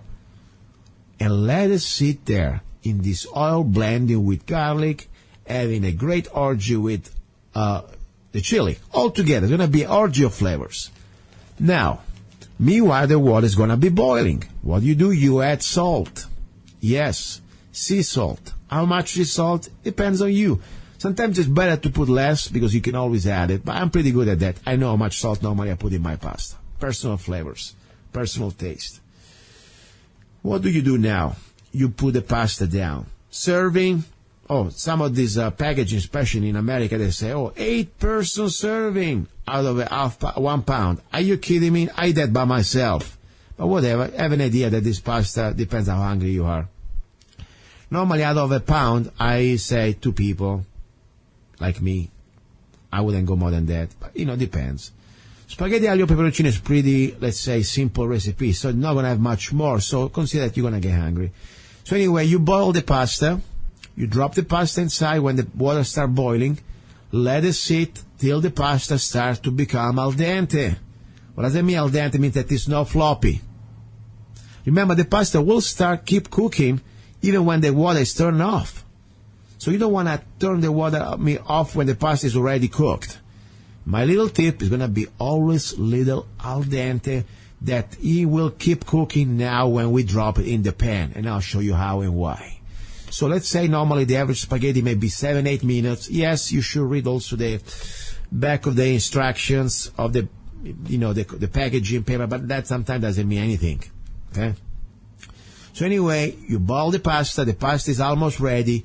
At that point, you drain the pasta but you do not want to remove all the water. Please leave at least half cup of water in that pot. Why? I'll tell you why. Because now, what we'll do, we will, once the pasta is almost completely drained, as I said, leave that almost, let's say, less than a half cup in the pot, with the pasta almost drained. You drop all this in this frying pan where you had the garlic, the chili, and the oil all together. You kept, at this point, the fire on, light it up for a couple more minutes, maybe less, maybe even just a minute. What you do here, now you start to mix it up. All the flavors, they will blend in. And a little extra water will be sure that the pasta doesn't get dry, doesn't attach and stick to the pan. The original recipe does not, let's say, incorporate cheese. But I like to put cheese. If you have pecorino cheese, it's something strong cheese from sheep, is really good. I would use that. And ground pepper. Go heavy with ground pepper too. Final touch, some fresh parsley that you should grow anyway. You don't want to have the parsley cooked. Just let it warm up with the heat, natural heat. You don't want to cook it. This is for me one of the easiest, fastest recipes of pasta. That normally, if you do it right, is delicious. If you go to, I don't know, any type of restaurant, they would charge at least $10 and they don't even make it right. You can make it with a couple of dollars for probably a couple of people at least. Okay? That's the bottom line. Spaghetti, aglio, olio, peperoncino. And, you know, this is going to be part of my recipes that I will share with you in my next book that is called Spaghetti Western Recipes with Luca-Zanna. By the way, if you want to look at my books, please go on Amazon, put my name, Gianluca Zanna, see already my 100 songs that I already published, and you can download individually. Also, my 2 ebooks already ready to go. More are coming, God's willing. Now, wow. Sometimes I surprise myself when I can speak for like that for an hour. Pretty much looking at the microphone. Kind of crazy, but I can almost feel like okay with that. Now, one thing I want to say, we're almost at the end of this hour. Next Sunday, every week, it's, I don't take it for granted. I want to be honest with you. A lot of important news will come out of the Bundy's trial next week. And you know what that means? Freedom in general is at stake. If you have people like, you know, journalists, who committed no crime, who had no guns, just they were there broadcasting at the Bundys, and they spent already almost 2 years in jail, and they were facing a trial now. I'm telling you, my friends, anything goes. Me be on the show, don't take it for granted. Tomorrow I may be gone.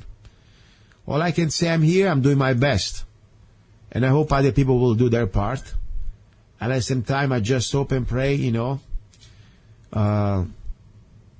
you don't get afraid. No matter what happens, don't be afraid. Because that's exactly what they want. They want to put some sort of fear in us that we will freeze. That's exactly how real fascism happens.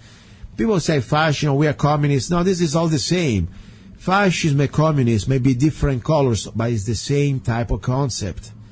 There is no individual rights, and the state is God. That's it. Remember that the Nazis, they were National Socialists. Think about it. They were socialists. Everything is owned by the state. Okay? Same story with communism. Doesn't make much difference. So that's where what we are facing. Not just as a nation, but as humanity. That's all I say.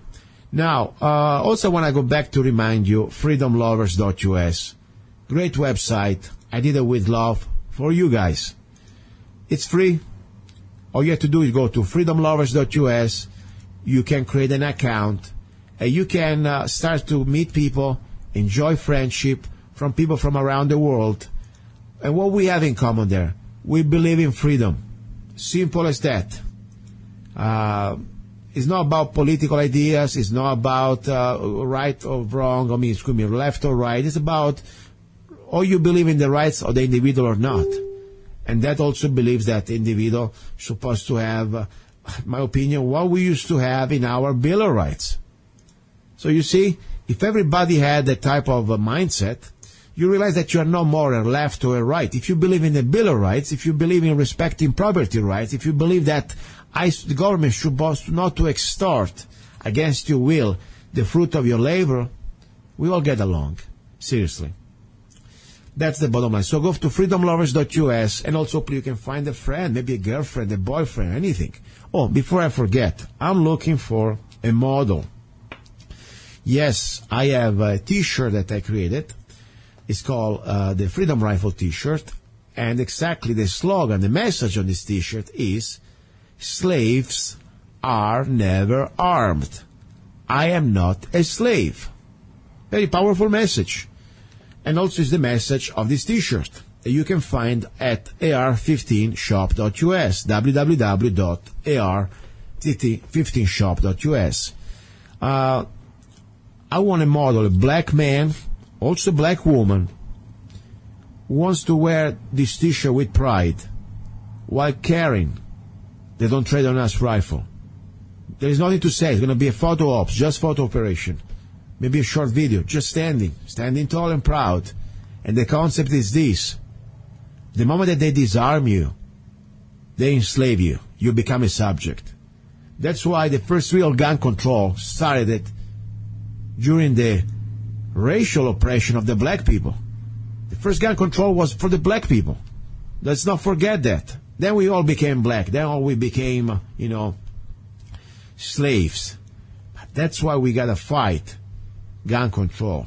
That's why we got to remember that, free human beings have the right to keep and bear arms. Unfortunately, only few countries in the world, for what I know, all in America, you have this as a right. So that's my point. If you want to be a part of this project, by the way, it's a paid position. I don't pay much, but I'll pay you. You will be paid to become the model of this project, to be featured on ar15shop.us and different videos. So, contact me. Go to lovegunsfreedom.com or go to zanna.us, www.zanna.us, and you can find my email.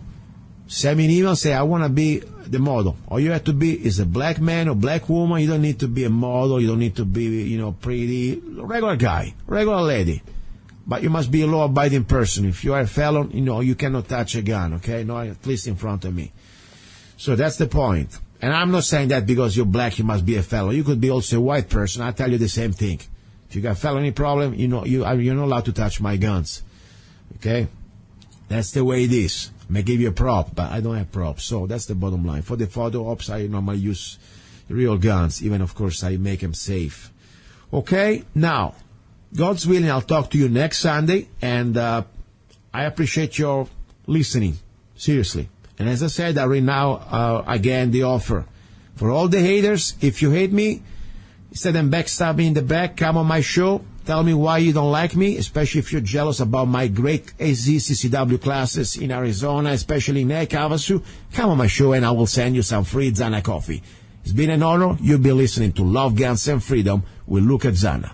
Talk to you next Sunday. Ciao.